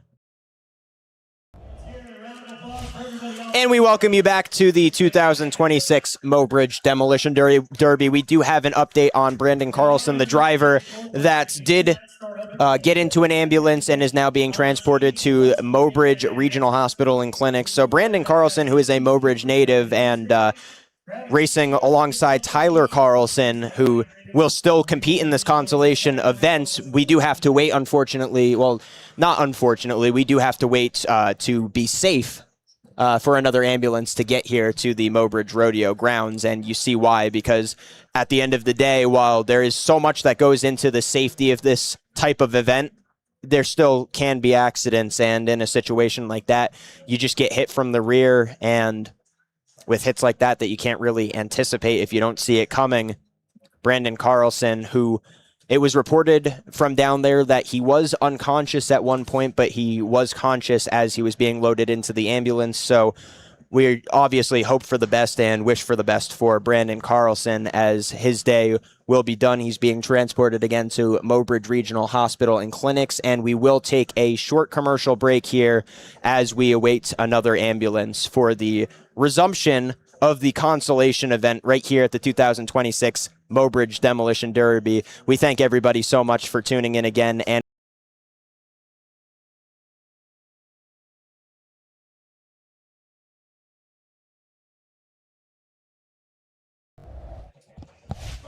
we welcome you back to the 2026 Mobridge Demolition Derby. If you're just joining us now, we thank you so much for tuning in. A little recap on what's gone on so far in the consolation event here. This is the losers of the two-man team heats. All of them go at once. Everybody that could get their car working again goes at once. And the event is basically whoever wins gets a chance back in the championship against all of the winners. So it's basically a double elimination style event here at the Mobridge Demolition Derby. We did take a quick pause in the middle of the event because, unfortunately, Brandon Carlson, a member of FYM Saturday out of Mobridge, South Dakota, had an accident where his car was hit from the back and he went unconscious. Of course, safety is the number one concern, and thankfully it's being reported that he did regain consciousness as they were helping him out of his vehicle. He's going to Mobridge Regional Hospital and Clinics, so we were waiting for another ambulance to come back. There always needs to be an ambulance on the premises for accidents like that, and all the drivers understand that there are chances that you could have accidents like that. There's so many safety precautions they take. It's still a very dangerous event where you are intentionally crashing vehicles into each other. So we please ask that everybody keeps Brandon Carlson in their thoughts as we hope him a speedy and full recovery. Again, we don't have any updates on what necessarily might have happened. We just have what's being reported from down below, but we wish nothing but the best. And the biggest thing for all of these drivers who obviously it's such a community, all of the drivers down there, even though they're competing against each other, we're concerned for Brandon Carlson. And the best thing for all of them and what all of them really want to do now is just get back in their vehicles and continue this consolation event here. Just keep on pushing. That's what everybody wants to do here. And if we do receive any updates from Brandon Carlson's condition, we will let you know. But we have received nothing but positive news so far from down below. We did hear that he regained consciousness, and we're hoping that everything continues to go just fine for a full and speedy recovery again. As we get back into our consolation event here, still with us throughout the rest of this event is Ryan Knapp from Fat and Sassy. He's in the number 57 red and black car. We have two BTAs, that is Isaac Lehman and Dawson King, 151 and 51 in the black and purple. Tyler Carlson in the number 53. He's in the green and black. And then our final driver is, I'll get it for you in just a second as we get the number here. The number 8, Trey Welsh, out of Winter, South Dakota for Team WCD. And then you might notice the number 289, that's Travis Kubal's car, also on Team WCD. Travis Kubal was out before the stoppage, so his car remains there per expectations of the Demolition Derby. However, that car is not in play. There are only 5 cars still in play here for the consolation event. And now only one full team. It's BTA. Looking for a second life to the championship here in the Mobridge Demolition Derby. Ryan Knapp was the only driver that came into this consolation on his own. Ryan Knapp still trucking along. However, he is stuck on one of those tires right now, and the flaggers are stopping as they will get a forklift over there in order to get Ryan Knapp free from where he's trapped up right now. The second time we've seen something like this today.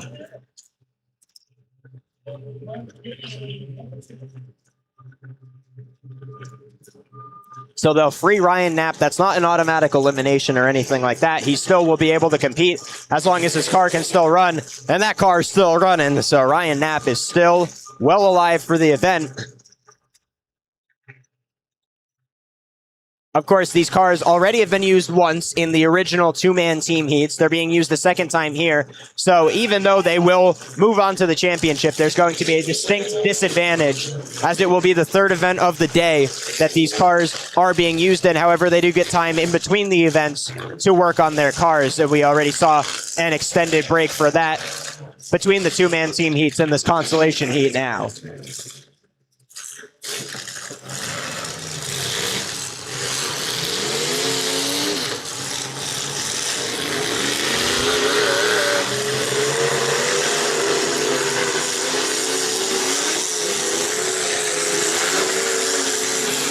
And Ryan Knapp now being taken for a ride by BTA's Dawson King and Isaac Lehman.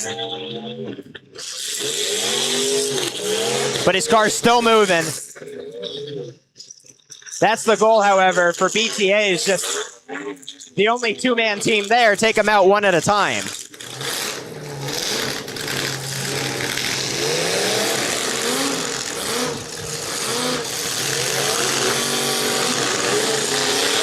Tyler Carlson delivering a big hit now to Knapp.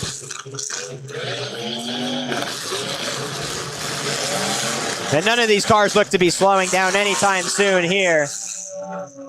A big hit delivered from Trey Welsh. And now Isaac Lehman's got tires off of the ground. In comes his teammate Dawson King to sandwich Ryan Knapp, and it looks like his car might be slowing down a little bit now. Knapp's car has taken some hits from BTA, and he's right in the middle now.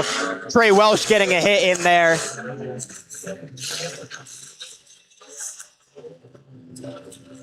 But everybody gets out of it. Resilience, that's what we've seen from a lot of these drivers so far here in this consolation event.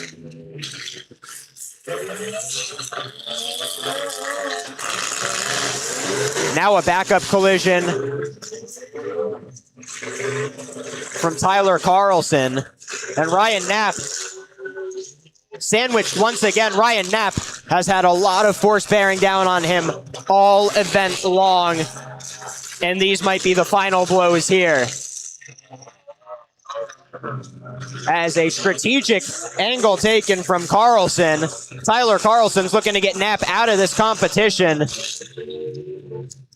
They do still need to worry about Team BTA. They've still got 2. Everybody else only has 1.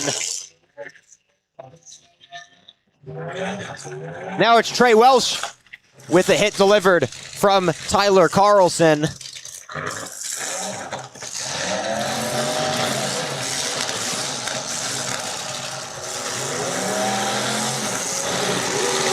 And you see Ryan Knapp, the red and black car to the right of your screen, starting to slow down a little bit. You can smell motor oil up here in the crow's nest.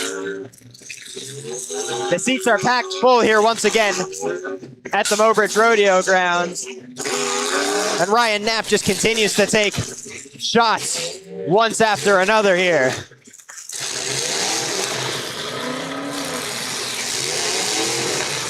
But his car won't give up. I'll give Ryan Knapp a lot of credit.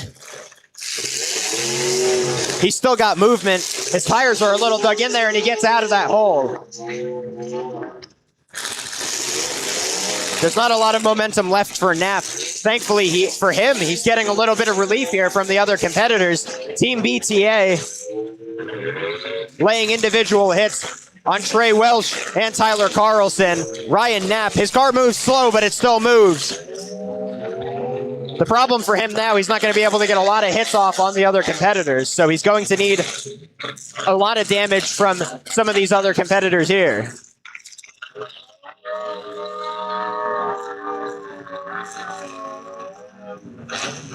And now Tyler Carlson gets stuck up, and it looks like Ryan Knapp may be pulling the stick down. Tyler Carlson's taking his stick down as well. It's going to be a 2v1. BTA taking on Trey Welsh of WCD. Ryan Knapp hasn't officially taken his stick off yet. Tyler Carlson's day is done. His stick is off. And now the stick comes off for Ryan Knapp. It's officially a 2v1. BTA taking on WCD's Trey Welsh. And they've got him sandwiched right here. Now letting him out of it. And it's just a back and forth sandwich for BTA. Trey Welsh has to take one of them out to get an even playing field going here.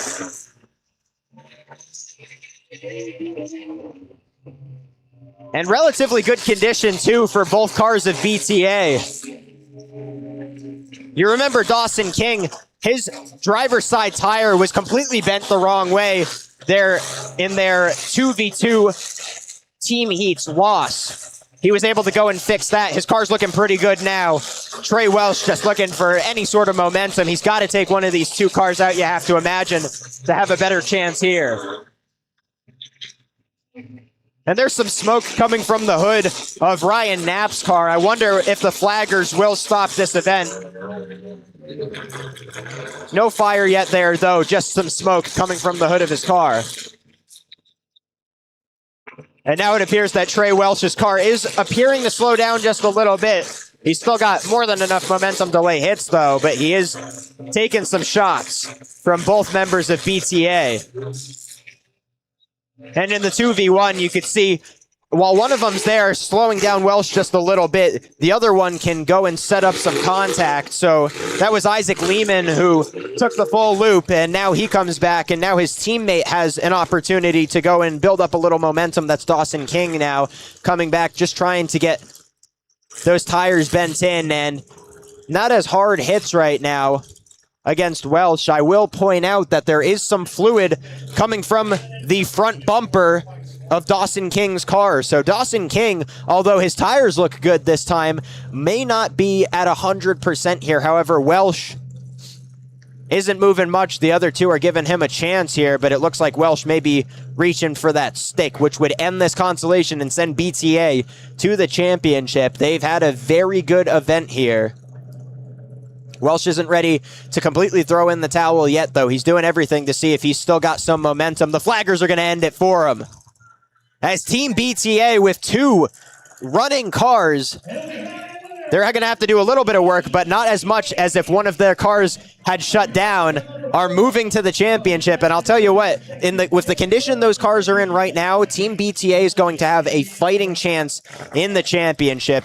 Congratulations to them, and a well-driven event for all of the rest of the competitors here. Another exciting one, and if you think that's exciting, we've still got the chain class coming up. We've got an intermission event. There's going to be some sort of cone race. I'll explain that more as we get towards that event in just a little bit. And then the championship to end off the night. Still a lot more coming up from the Mobridge Demolition Derby. We've got another commercial break coming up here, as we've had in between events. They've got to have a tractor come out and reset the dirt a little bit here. We thank everybody so much for continuing to tune in, get eyeballs in, support the 2026 Mobridge Demolition Derby. You don't know how much this support means, not necessarily just to me, but to the entire Rodeo Association, to the entire Demolition Derby, and everybody that puts so much time and effort into making this event possible. So we thank you so much, and we thank everybody for continuing to tune in. A quick commercial break, then we'll be right back here with more Derby action in just a little bit.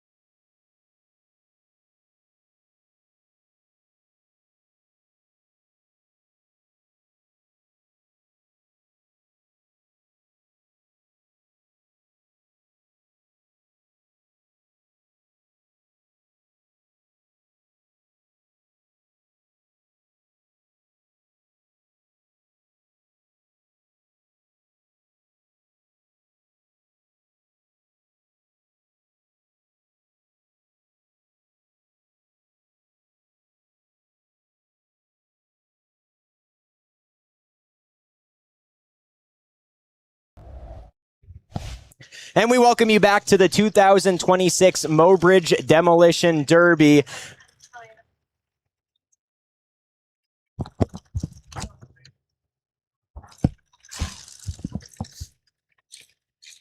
As we get into the chain class here in just a second here, some of the drivers are entering right now. Our public address announcer, Spencer Gosh, has the names and numbers of all the cars, so I will get that after he's done with it. I do want to shout out real quickly Williams Custom Concrete in Susanville, California. So actually, while we were in commercial break from Team Calistota Style, Jesse Williams from Susanville, California, number 8W, if you'll remember, he was the one in the red, white, and blue car with the horizontal tire at one point. He came up here, introduced himself, because I believe somebody told him that I was really disappointed I didn't get to talk to him, as being the driver from California who drove 24 hours. He drove out here 24 hours to get here. Such a commitment, and I'm going to get in touch with him to get that interview done as well, because I want to include him in our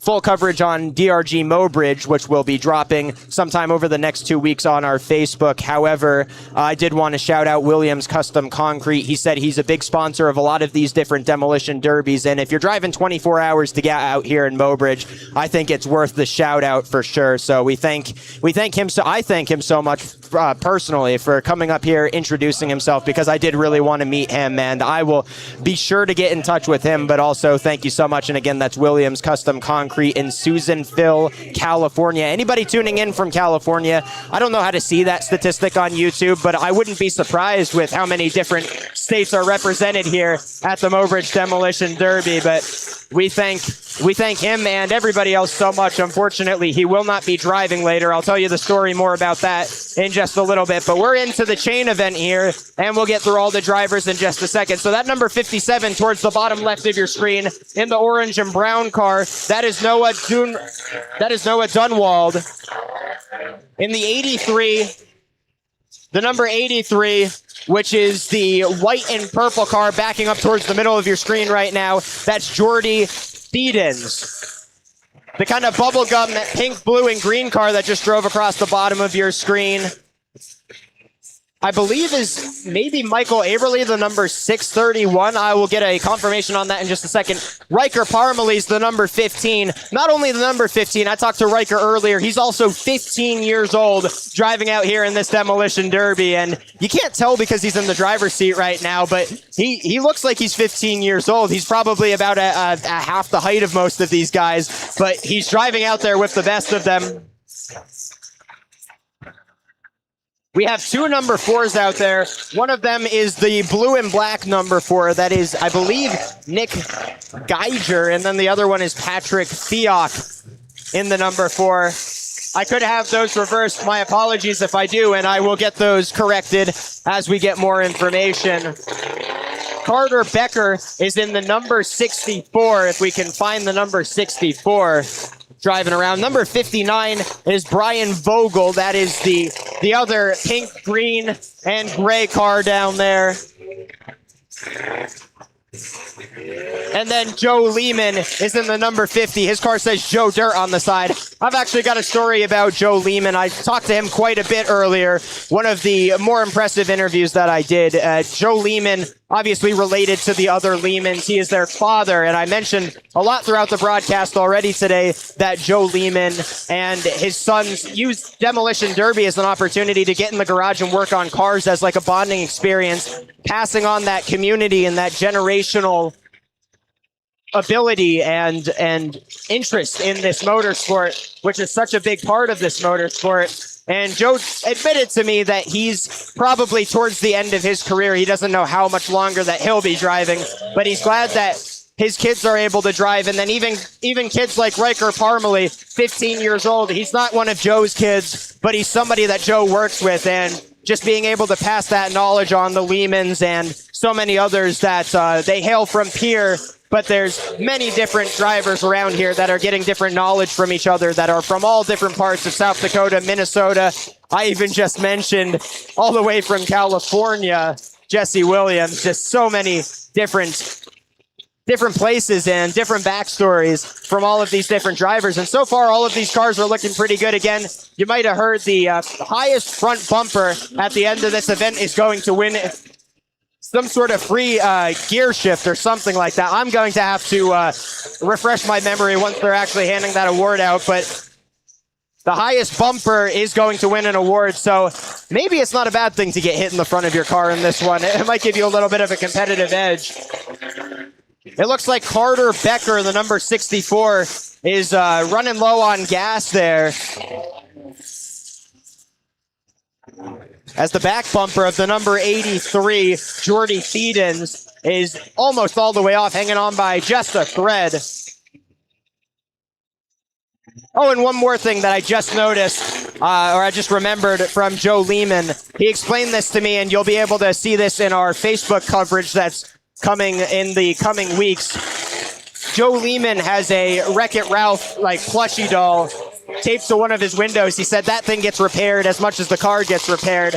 He wanted to get one when the movie came out because he felt it was sort of symbolistic of how he drives and how he competes in Demolition Derby. As the flags are waved, that bumper finally does fall off the number 83 of Jordy Thiedens. So they're going to take a look at that. They're also checking out Joe Lehman right now. Let me finish the story about the Wreck-It Ralph plushie. So he said that it cost like $40 when the Wreck-It Ralph movie first came out. But 1 year for Christmas, his kids surprised him with one. And that's been a part of his Derby car ever since. Just so many great stories like that. And there's a couple other more minor details that you can't see as much on some of these cars. Certainly the most of a beating from Jordy Thiedens so far, the number 83. He's to the far left of your screen right now. But I believe everybody's car is still functional, so everybody's still a chance here in the chain event.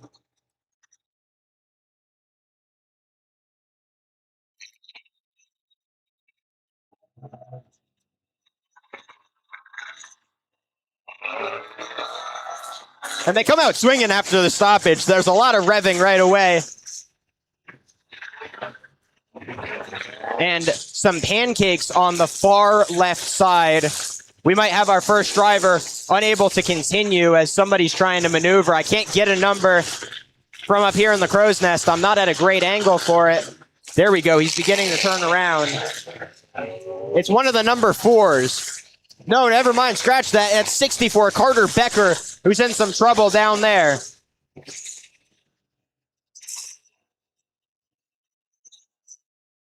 And I have gotten a confirmation. Patrick Fiok is in the green and black car. So the green and black number 4 is Patrick Fiok.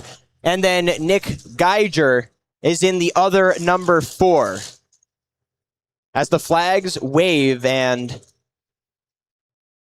I don't know if there is a piece of a car down on the ground. Oh, there is. So they wave the flags again. You don't want those pieces of the cars to spring up and hit somebody or anything like that. So they go to take care of that. And we're back into the action now. I'll tell you what, if the competition was for whose rear end was highest in the air, then it would be an easy win for Jordy Thiedens, whose rear end is almost completely caved in right now. Let me give another shout out to the 15-year-old Riker Parmalee down there in the black and yellow, the number 15. As they've been able to sandwich number 59, Brian Vogel, at the bottom left corner of your screen. All 4 tires are off the ground. Now 2 of his tires are back on as one of the big tractor tires does get moved. That's the first time we've seen anything like that so far today. 4 tires completely off the ground. And they will flag it for a moment, I believe. His front bumper's actually far up in the air now because of that, so he might get a free he might get a free prize at the end of this for what just took place there. And then the number 64, Carter Becker, his stick is still intact, but the car's smoking pretty heavily. So I don't know how much longer Carter Becker has in this chain event, as some cars are beginning to feel a lot of damage here. And that forklift trying to get that tire was wedged. That forklift is really trying to get that tire out from under the front bumper of Brian Vogel. I'll tell you what, though, Brian Vogel's bumper is up in the air now. He might have the upper hand in this measuring event that they're doing at the end of the chain event here. Spencer, remind me one more time. What do they win for the highest bumper?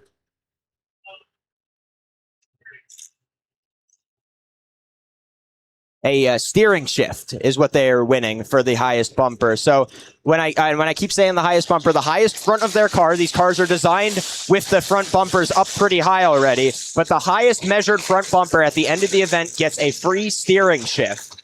So there is prizes to be won even if you don't win the event. A sandwich now in the middle. Jordy Thiedens has been fighting for his life this whole time. His car's doing well, though. There is still, of course, the number 64, Carter Becker, who's been in some trouble.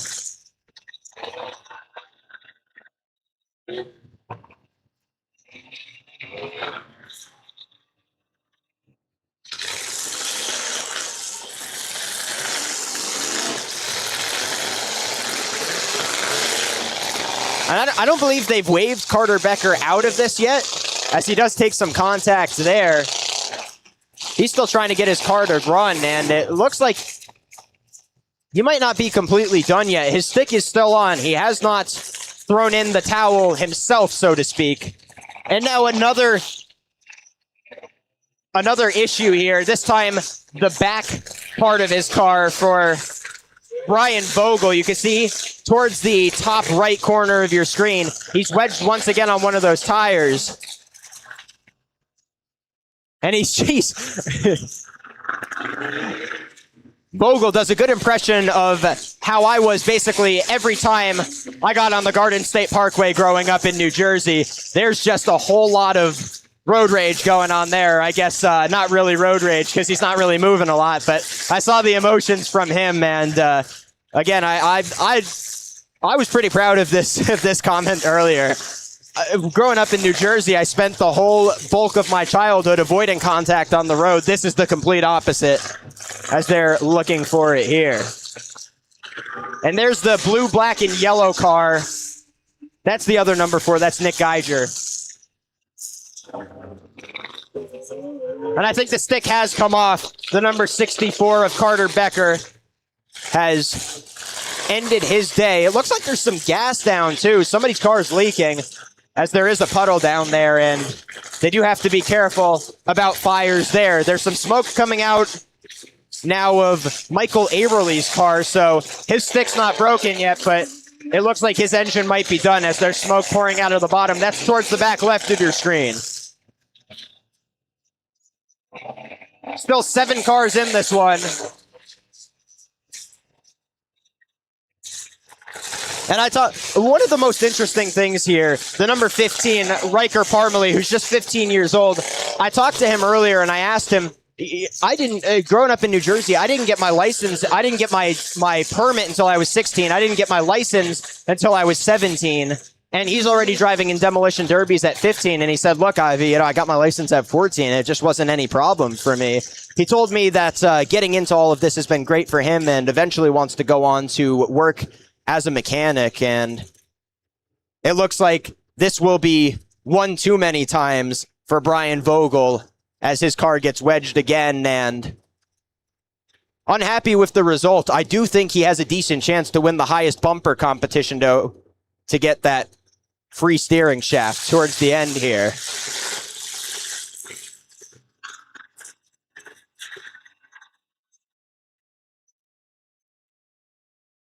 Still 6 cars in active competition, and it looks like the stick has been broken now for Michael Averly, so we are truly down to our final 6.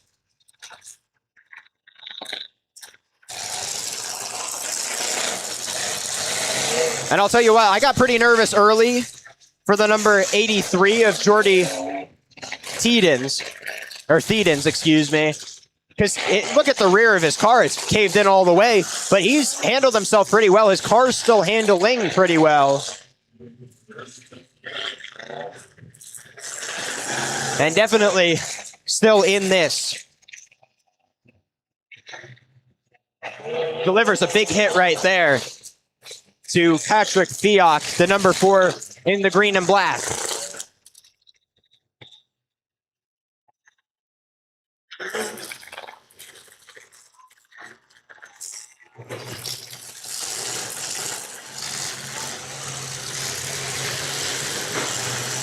And another big hit from the number 83 of Jordy Thiedens. Jordy Thiedens has a very high bumper as well. And again, for those just tuning in, I'm mentioning the height of their bumper because there is a free steering shaft on the line for whoever finishes this event with the highest bumper. I think that might be what Thiedens is going for right now, as his car's pretty caved in.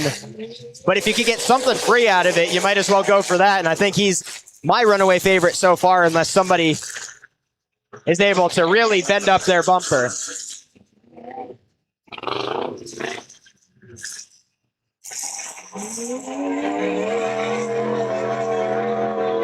Joe Lehman still got some power on his car. He revs it there and sends dirt about 20 feet back towards the flaggers. As there goes the back end of the number 15 Riker Parmalee. Riker Parmalee explains to me the difference between his welding as a beginner and some of the more advanced welding that you see here at this year's Mobridge Demolition Derby. And he was quite humble. I'll be honest, this 15-year-old could start a podcast about this type of stuff. He could talk about cars and what goes into Demolition Derby for hours. I wish I had a second headset so I could get him up here on this broadcast with me, but a really impressive young man. And he told me all about his welding, and he was very humble too. He said there's still so much work that he has and so much that he still has to learn about welding and everything that goes into not only cars, but also Demolition Derby. And he's performed pretty well here. Still one of the final 6. However, his front driver's side tire is tilting a little bit. Maybe one of the final 5, though. It looks like Jordy Thiedens might be towards his end, as that engine is putting out some pretty black smoke at this point. But his car still is moving. That's the most important thing at this point.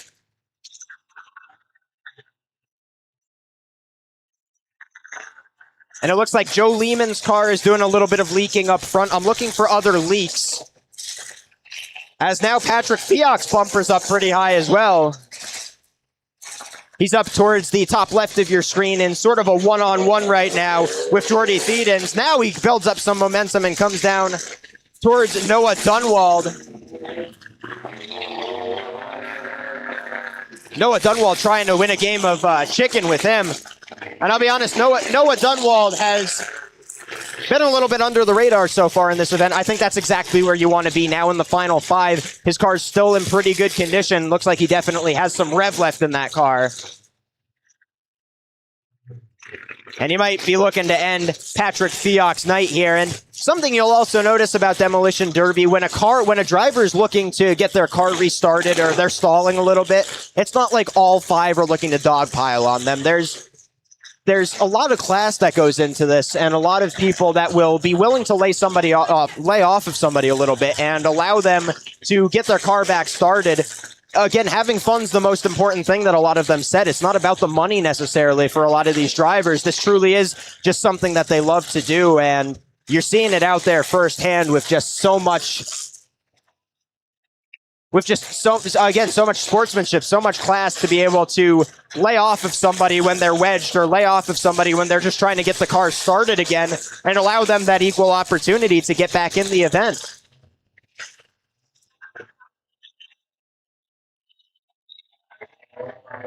Still an impressive event for these 6. And it's gone on a while now. Riker Parmalee definitely in some trouble with that front driver's side tire. I would say we've also seen some slowdown from Patrick Fioc. Jordy Thiedens I thought he was going to be the first one out. His car got crunched up quickly, but he's managed to stay in this one. However, he's taken some damage now from Noah Dunwald.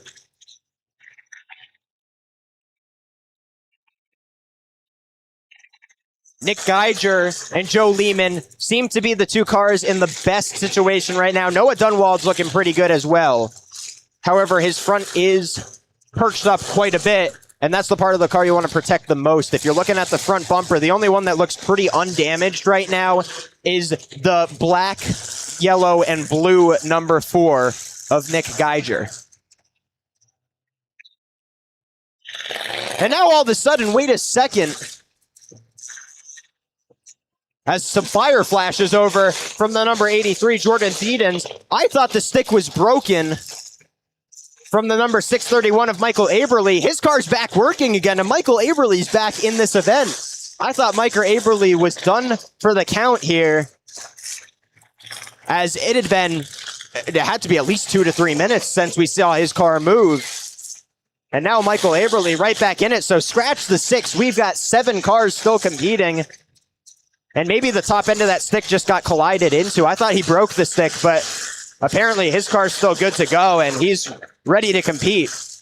The flaggers haven't stopped anything, so it's fair game at this point. It's another big hit from Noah Dunwald, and I can't tell you how much contact that Jordy Thiedens has taken. His engine's already sparked fire once. I think Thiedens has to be close to being done here. There's black smoke coming out of the engine, but he's still moving, refusing to give up here, as there is a sandwich from Patrick Fioc in all 4 directions.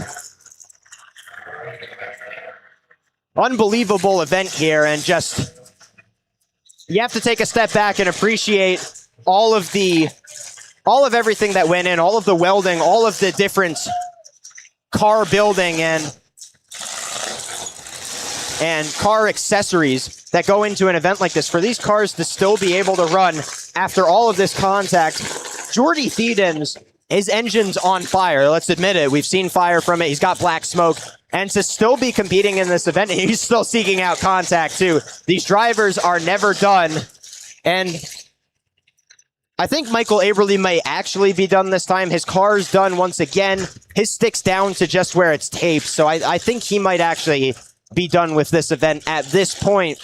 Again, for those just joining us, we're in the chain event, which is the chain class, which is one of the last events after this. We will have an intermission event before our championship. That's the winners of the 2-man heats, and then, of course, Team BTA, who won the consolation in pretty convincing fashion, and just so exciting for those events coming up. We thank everybody so much for tuning in to the 2026 Mobridge Demolition Derby. The most important thing for this event is that we can get eyeballs and people watching and people to look into and appreciate all of the hard work and community and everything that went into this event.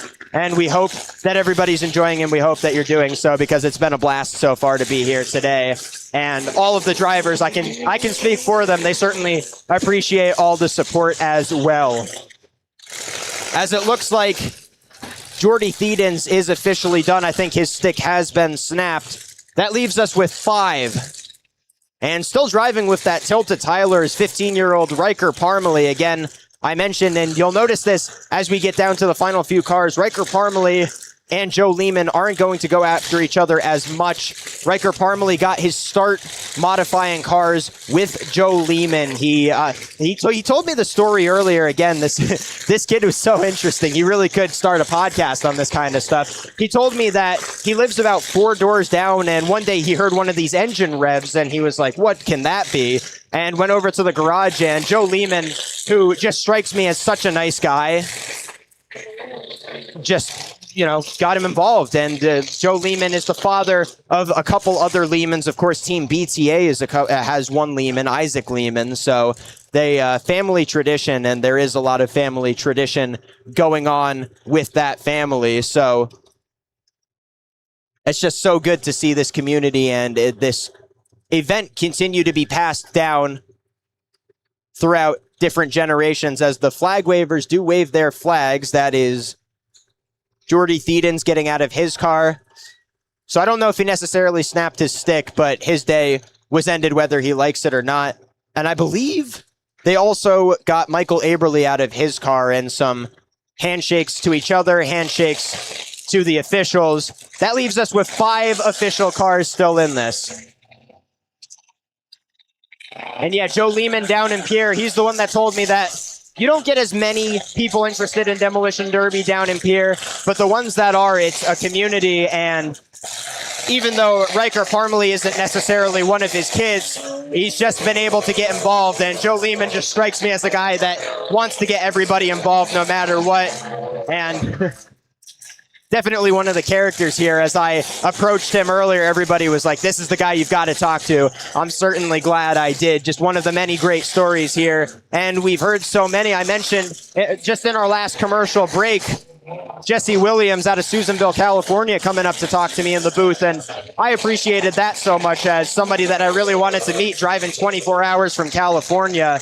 And I do want to take an opportunity again to give a shout out to his concrete company, Williams Custom Concrete in Susanville, California. Such an advocate for Demolition Derby as the flaggers wave their flags once again. Another piece off of one of these cars. I believe that is a rear bumper off the car of 15-year-old Riker Parmalee. But yeah, back to the story. Williams Custom Concrete, that is Jesse Williams' company. He will not be racing again today. He has a split engine, so unfortunately he will not be back for the championship. However, still an incredible run. Last year's champions, his team, and looking to repeat Calistota style. They'll have to do so with one driver in the championship. But Jesse Williams, just such a nice guy to get up here, and I will be getting in contact with him to get some words from him about this year's event, and a post-event interview I think will be interesting. Again, he said maybe not tomorrow. He's got a 24-hour drive back to California. I'll give him that, but at some point I'll get in touch with him. And just one of the many stories that makes an event like this just so special and so worth getting out here to cover. We thank everybody so much again for tuning in and being another part of making this so worth to cover. It wouldn't be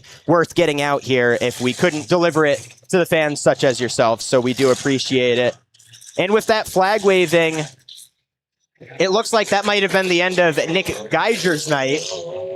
He was the number 4 in the blue, yellow, and black car. And I'm trying to see if he's still in his car or not. I don't see a stick. I think he is done, which means we're down to 4 here. And of these 4, I can tell you right now, the best condition seems to be Noah Dunwald. He's in the number 57, emerging from the smoke towards the left side of your screen in the orange and brown car. Sort of off on his own is the number 4 of Patrick Fiak. I think Patrick Fiak is trying to figure out if he has enough momentum to still crash into somebody. And he certainly does right there as he goes into Riker Parmalee. A 15-year-old kid down into the Final Four. I believe he said this is only his third Demolition Derby ever. He might win the whole thing here. His car's certainly got some juice left to it, but that front driver's side wheel has been slanted for a bit now.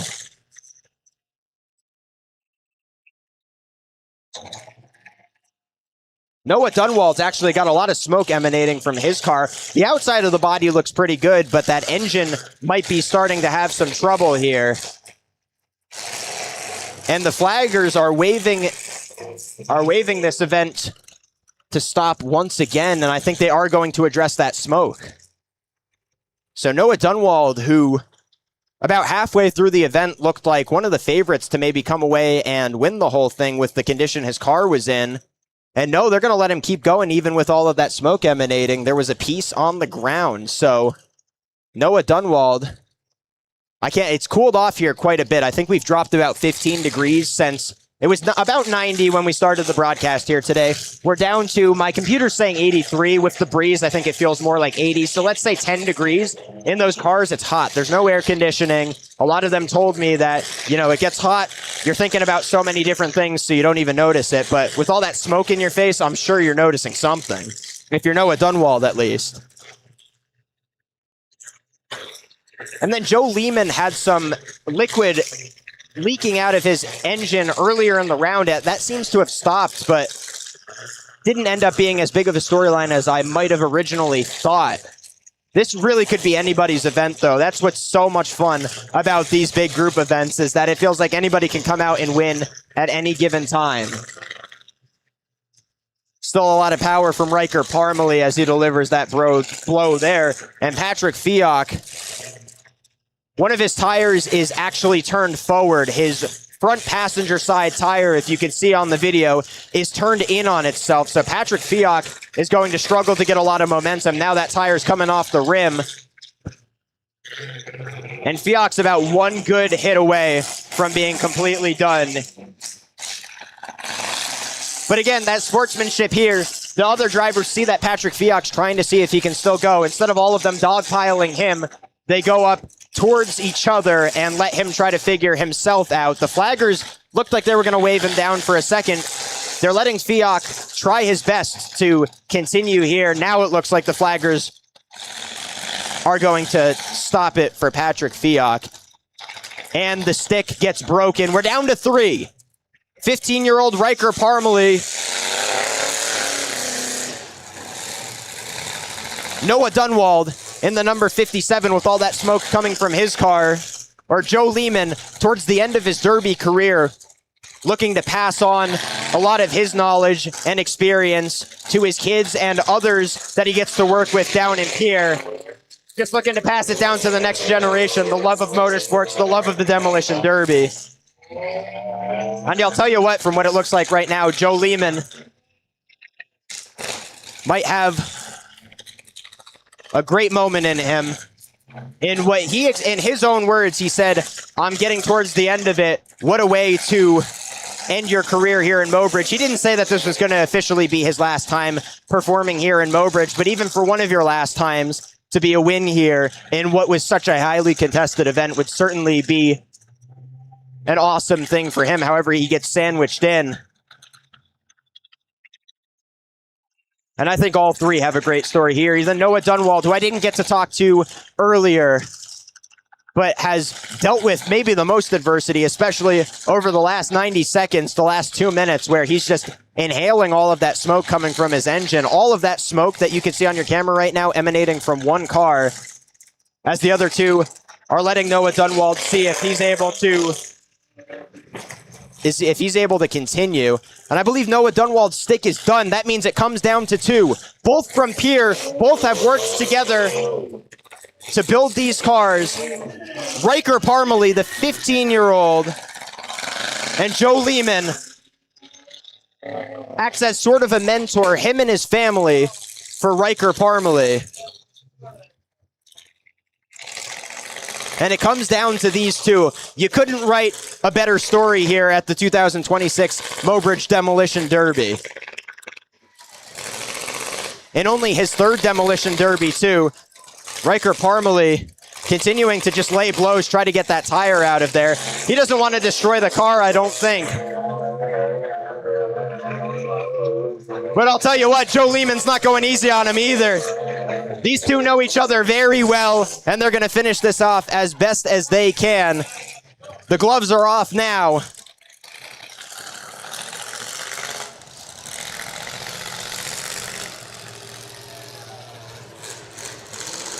Joe Lehman definitely has more power in his vehicle right now. But he seems to run out of momentum, while Riker Parmalee, his foot hasn't come off the gas. Lehman putting on a show now, trying to go for that other tire. If he could get that other tire out of there, I think it would be a victory for Joe Lehman. Unfortunately, Riker Parmalee just doesn't have as much hitting power right now. So it's going to come down to whether he can get Joe Lehman when his car is stopped. Like right now, if his car idles, that's going to be the best chance for Riker Parmalee to get a win here. And I'll tell you what, no matter who wins this event, the first thing both of them are going to do is handshake, because these two work so closely with each other. You can hear the cheers from the crowd. Anybody tuning in from Pierre that knows either of these two knows how much this probably means to both of them to be competing here like this, to potentially win the chain event. Both cars still operational. I'll tell you, Joe Lehman's car definitely has a little more juice left over. But like I mentioned, Riker Parmalee, he just needs a few good hits. And Joe Lehman's car has been idling a little bit here. Now he's got him stuck with his back tire. And that might have been the finishing blow for Riker Parmalee. His car is stuck in the mud.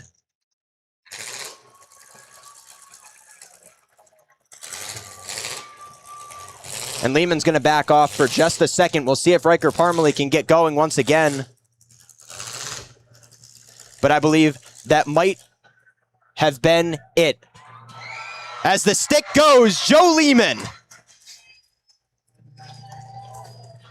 continues what has been an outstanding career in Demolition Derby. And I'll tell you what, the 15-year-old Riker Parmalee, there's probably nobody that he would have liked to come second to more than Joe Lehman, somebody that he's gotten so much inspiration from, somebody that's truly, that he credited in getting him into this. And Joe Lehman and his entire family have been so detrimental in helping Riker Parmalee get into this sport and continue to build cars and find a love for it, something that he told me that he wants to continue to do as a career. Joe Lehman takes this one, but certainly a moment of the future, and that torch will be passed sooner rather than later for a 15-year-old Riker Parmalee, just competing in his third ever Demolition Derby, coming second only to the man that's helping him get into this whole world of motorsports in the first place. You couldn't ask for a better finish than that, but we've still got more events to come. Doesn't that feel like it should have ended the night right there with how that finished and how that event transpired? Just such a wonderful event. We've got a lot more coming up here, though. The intermission event coming up next. Of course, there's going to be a lot of carnage to clear up here at the Mobridge Demolition Derby. Intermission event, and then the championship. Still a lot more to come. We thank you so much for tuning in. Stick right with us for the 2026 Mobridge Demolition Derby.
We are back here at the 2026 Mobridge Demolition Derby. For those just tuning in now, this is the event in between events. This is the game that they're playing between the chain class, which we just saw wrap up, and the championship, which will be our final event of the night.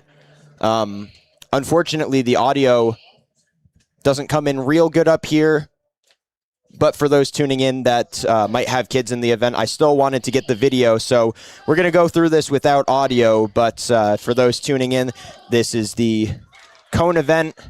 It's a game where it's a little mix between Simon Says and I don't really know another game that it's a mix between. But basically, the kids are given different instructions. Eventually, they have to grab a cone. Only one of them can, and it's elimination until we've got one winner. This, then the championship coming up next, right here at the 2026 Mobridge Demolition Derby.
We do apologize for anybody watching the stream right now for the camera cutting in and out. Unfortunately, it looks like the Wi-Fi signal has gotten quite a bit weaker here as the night continues to move on here at the Mobridge Rodeo Grounds. We are trying our best to keep the stream up and going until the championship, but I can only do as much as the Wi-Fi connection will let me do. So unfortunately, it does look like throughout the rest of this, we may have these camera issues continue. I'm going to try my best to keep you updated as much as possible with everything that's going on in the championship. Of course, as we continue throughout the rest of the night. Again, it is my sincerest apologies. Unfortunately, we're just having Wi-Fi issues that we hadn't had until this point before, and I can't always explain the Wi-Fi connection here, but we'll try to keep you as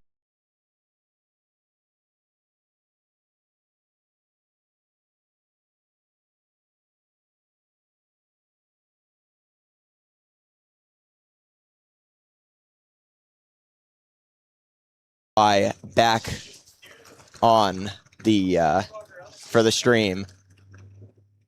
We do appreciate it. That's if you don't understand that joke, don't worry about it. It's very inside. The people inside the crow's nest understand, though. The point is we have gotten... There's going to be a little bit of buffering. I do apologize for that, but we have a solution where the camera shouldn't be cutting out.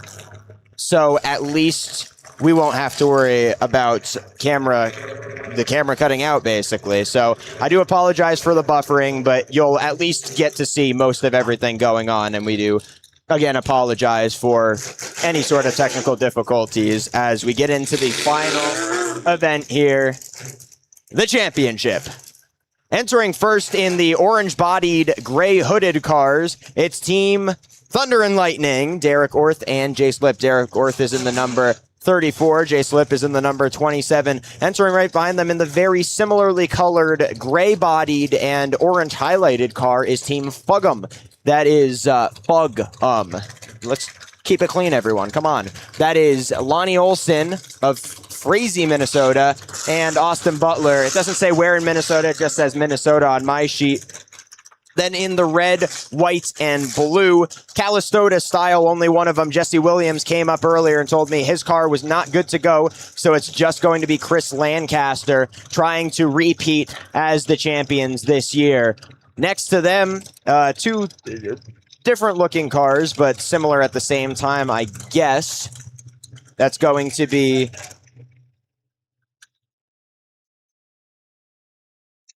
It's going to be Team...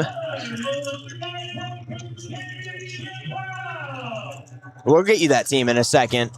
I do see Team BTA, Isaac Lehman and Dawson King, both entering back into the arena.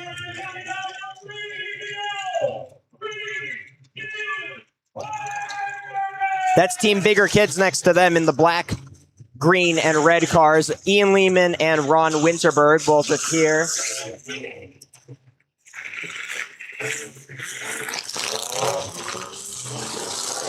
And then it appears in the all-gray cars is Team Tweaker Nation, Eli Hickman and Brad Lake. I believe those are our remaining cars here tonight.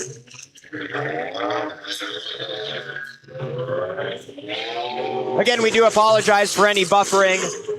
Unfortunately, we're working with our Wi-Fi difficulties the best we can.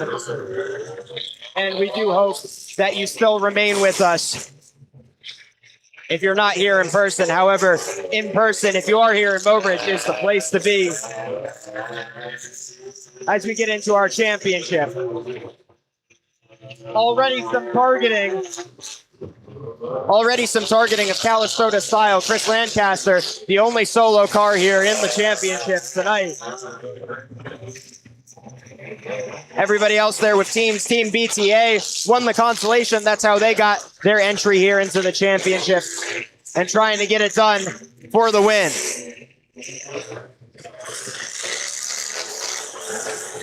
A lot going on towards the far right of your screen. As some cars in the air already. and just a big grouping. Unlike some of the other events, nobody's taking their foot off the gas here. You want to damage these cars and get your competition out of the event as quickly as possible. And we've seen it all night with the sportsmanship and camaraderie. That's the most important thing. Everybody having a good time. I'll say it again and again.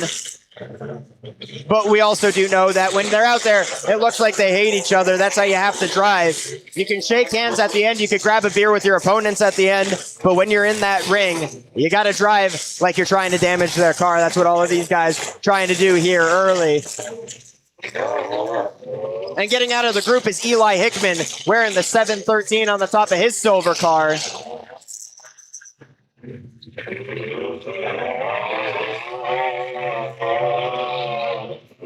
No friendly fire to be seen here. You've got Team Thunder and Lightning taking on Team Fuggum. Again, for those just joining us, that's Fuggum, F-U-G-G-E-M. Please, YouTube, don't misinterpret what I'm saying. Two different piles of cars charging up from Thunder and Lightning, trying to bring in a devastating blow as Derek Worth. That's off your screen to the left. What you can see on the right, it's another pile up. Multiple cars trying to disable each other.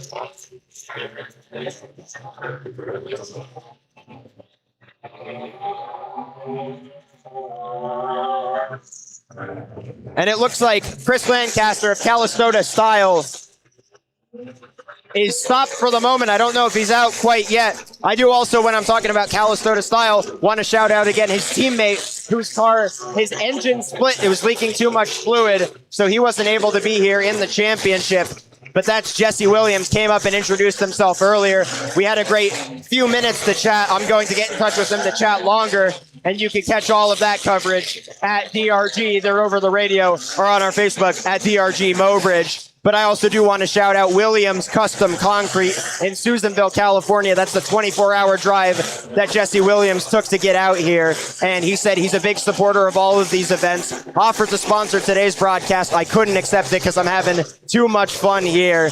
But I appreciate the heck out of the offer. And I still wanted to give a massive shout out to Williams Custom Concrete for all that he does for all different derbies, not just the Demolition Derby here in Mobridge. The fact that he was so quickly willing to come up here and try to sponsor this just shows me what type of supporter he is of all of the different Demolition Derbies. So again, that is in Susansville, California, Williams Custom Concrete. Please feel free to check him out, and I appreciate him so much, as it looks like his teammate, unfortunately, is done right there. That's Chris Lancaster, who gets out of his car. An unfortunate run for him. Unfortunately, his teammate just couldn't be there. And, you know, if your engine's split, there's nothing you could do. It also looks like one of the two from Team Fuggum, that is Lonnie Olson, I believe, who is out here tonight. I believe Austin Butler is the one still in. And we'll see in a second, maybe his teammates out too. I believe both of the orange and grays still in the arena are both two members of Thunder and Lightning. So I believe we might have our first full team eliminated here. That is if Austin Butler can't get his car back into the arena. So already a lot of action here in the championship. And still a lot of fans. We thank all of the fans in person. I don't know how many, if any, are listening to the broadcast here, but if you are, we thank you so much for sticking around in person, because as much as we love getting eyeballs on this and getting everybody who couldn't be here in Mobridge to tune in over our broadcast here tonight, we love filling the seats here at the Mobridge Rodeo Grounds as well. Flagger's still talking to all of the different drivers, making sure everything's okay before we get things continued here. For those just tuning in, I do apologize for any buffering we're going through. Unfortunately, between the last two events, we did have some Wi-Fi issues pop up. We have a temporary fix. We're still going to deal with a little bit of buffering throughout the rest of the broadcast, but I hope for the most part, you're able to enjoy this championship of the Demolition Derby.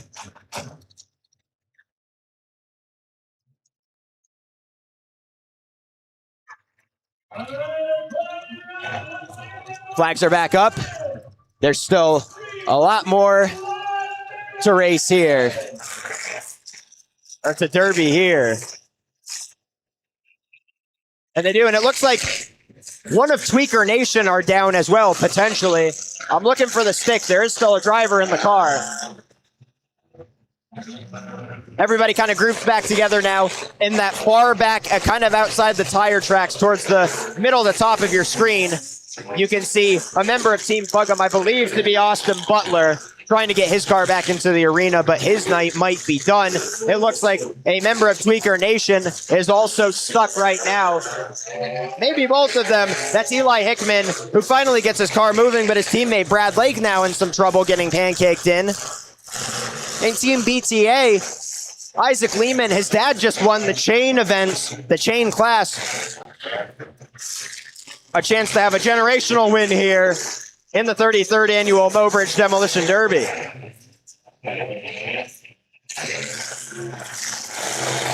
BTA still both in it. Thunder and Lightning still both in it.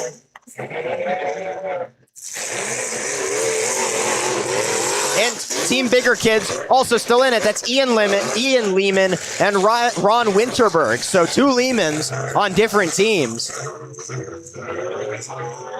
And it looks like both members now are stuck from Team Tweaker Nation. That would leave just these three full teams remaining. If the team that I will give them credit, the Team Tweaker Nation, I don't believe I've seen snap sticks yet, so I don't know that they're definitely out as of right now.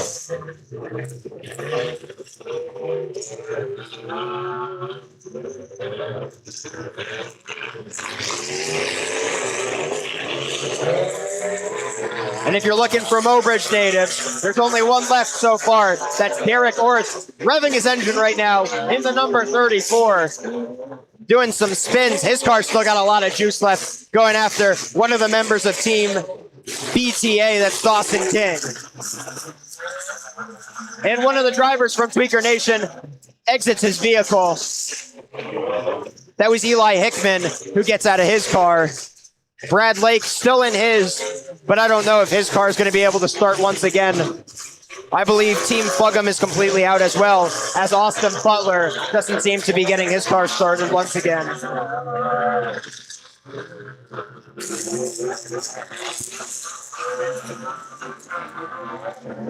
And now a mount, friendly fire mount from Team Bigger Kids. That was Ian Lehman, whose car actually got on. No, that was Ron Winterberg, whose car went on top of Ian Lehman for just a little bit, maybe getting him jump started. And now it looks like Derek Orth's car is stopped. And he gets it going once again. Derek Orth, he's not out of it yet, as he backs it up. And Derek Orth delivers a big blow to Ron Winterberg of Team Bigger Kids. And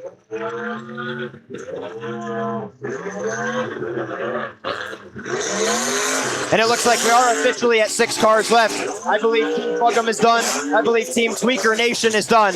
So just 3 teams of 2. However, Derek Orth seems to be dealing with a lot of issues in his car right now. I don't imagine we'll see too much more. And at this point, if you're Derek Orth, you're maybe thinking, how can I take one of them out with me? As his teammate continues, that's Jace Lip, continuing to get bullied right now by Team Older Kids by both directions.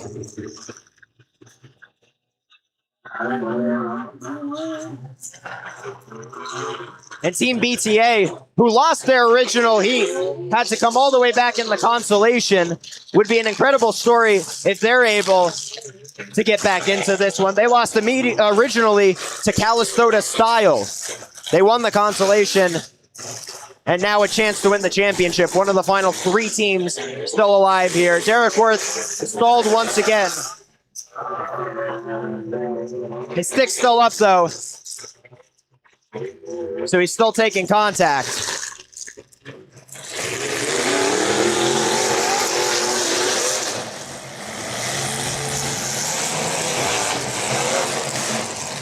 And going way out of the arena is Ron Winterberg. Now backs back in.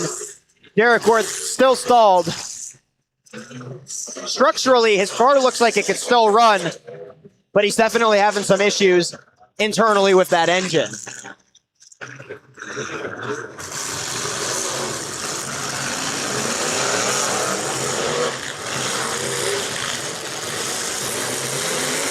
Now a bunch of different cars. Another big hit coming from Ron Winterberg. He's been the MVP so far here in this one. And his car looks in great condition still, as Jace Lip has definitely felt the brunt of some damage. And now a member of Team Bigger Kids, stop for a second. Now he's back in it. That's Ian Lehman. And for a second there, the only team with 2 drivers was Team BTA, the team that had to make it out of the losers bracket even to get here right now. And it looks like Derek Worth may be done. Still attempting to get his car to start again. But I don't know how much he can do at this point.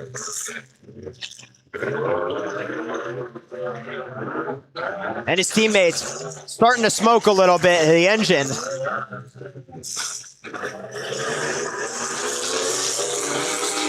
And a little bit of sibling rivalry between the Lehmans. Driving for different teams here in this championship. Now Jace Lip's car is really struggling. Not a lot of momentum to do some damage. As both of his wheels, his front driver's side wheels facing inwards, his front passenger side wheels facing inwards. With him out, and if Derek Worth is out, there will only be 4 more. And now that car's starting to really smoke from Jace Lip. And the flagger's sort of waving him off. But Jace Lip's going to still go. He's not done yet. It may come down to our final 2 teams, Team Bigger Kids and BTA. All from Pierre except for Dawson King from Fate.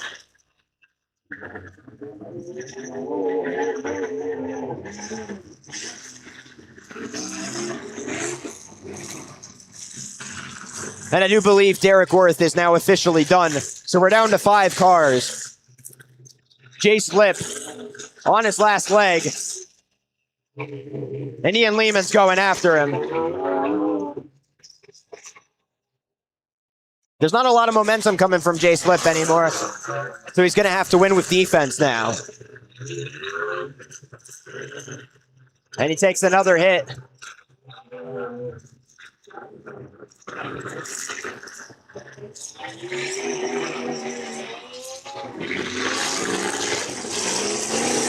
Now backing up.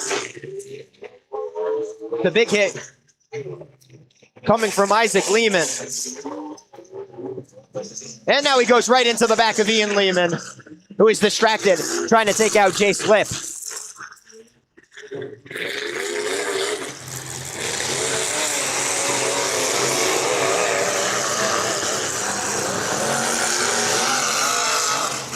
Jace Lip still driving, but certainly getting bullied now.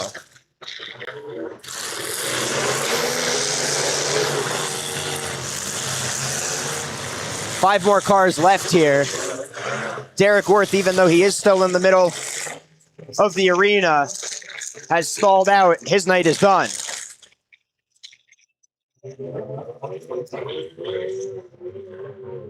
Now a collision into Jace Lip, looking to finish him off. That's Ron Winterberg of Team Bigger Kids.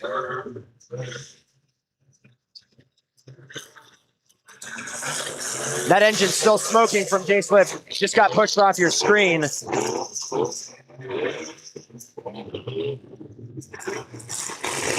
Now multiple cars getting sandwiched as Isaac Lehman.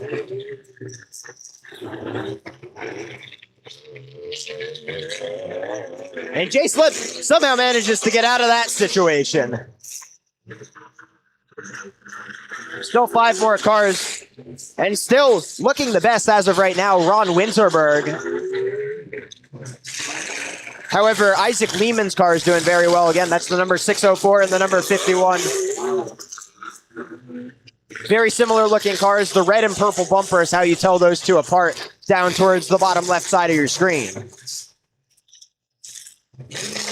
And Jace Lip, an impressive performance here, somehow still moving. Meanwhile, over towards the right side of your screen, it looks like Ron Winterberg is finally getting the best of Dawson King, who's managing to get out of it. Dawson King definitely slowing down.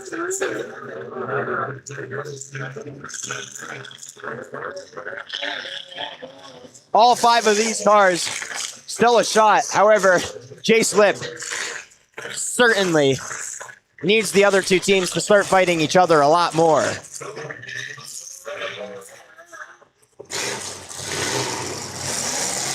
And Dawson King's car starting to smoke out the front now.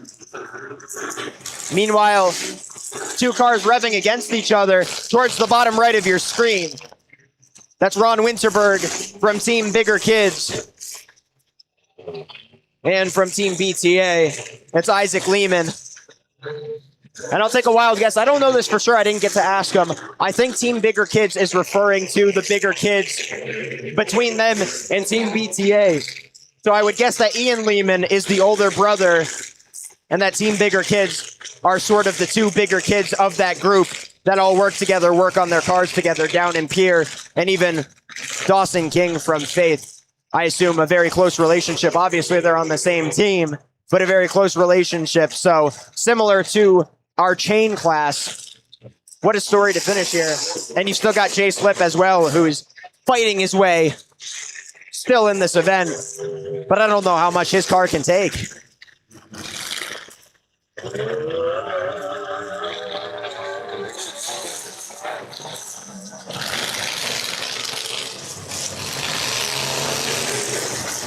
Dawson King, Ron Winterberg, right off the left side of your screen, duking it out.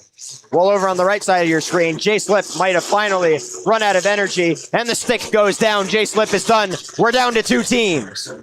Team Bigger Kids and Team BTA, all the way from the Consolation Championship, potentially to your champions of the 2026 Mobridge Demolition Derby. And a 2v1 right now as Ian Lehman finds himself sandwiched. Here comes Ron Winterberg, and a big hit into Dawson King. Now getting airborne is Isaac Lehman coming in to help his teammate out. Finally, Ian Lehman delivering a blow. And Ian Lehman backing all the way up, getting a big run up.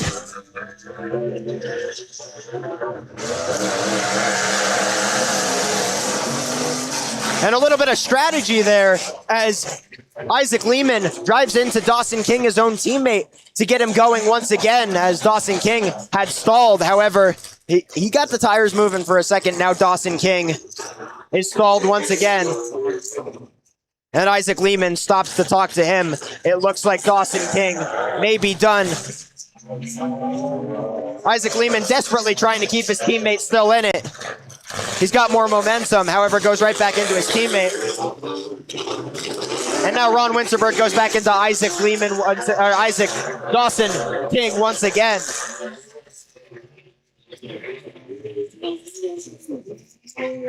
A lot of dirt there. Kicked up into the cabin, into the cage of Ron Winterberg's vehicle.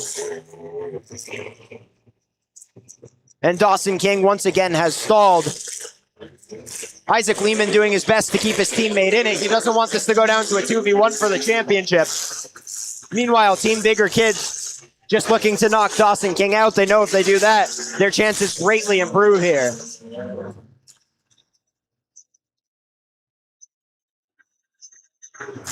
And now a double team to Dawson King, who's able to get his car going once again. Ron Winterberg into him, trying to get one of those tires askew. And now Isaac Lehman letting the reality sort of sink in that it may be down to a 2v1. But an excellent hit to Ian Lehman, trying to save his teammate, Dawson King, just looking to get his car going here. Ian Lehman backs up, Dawson King is moving. Now Isaac Lehman is stalled out. Team Bigger Kids with a really good opportunity as they both now attack Isaac Lehman. Dawson King still can't get things going. And the stick breaks for Isaac Lehman. Dawson King, the last hope for BTA. Team Bigger Kids can taste the championship here. But Dawson King gets his car going once again. He needs to build up momentum now, and that front passenger side tire's starting to skew. Both of Team Bigger Kids back off. They don't want to give Dawson King any momentum. They're just going to let him see if he can get anything going. They might let the flaggers end this. I think Dawson King would have that happen before he breaks his stick here.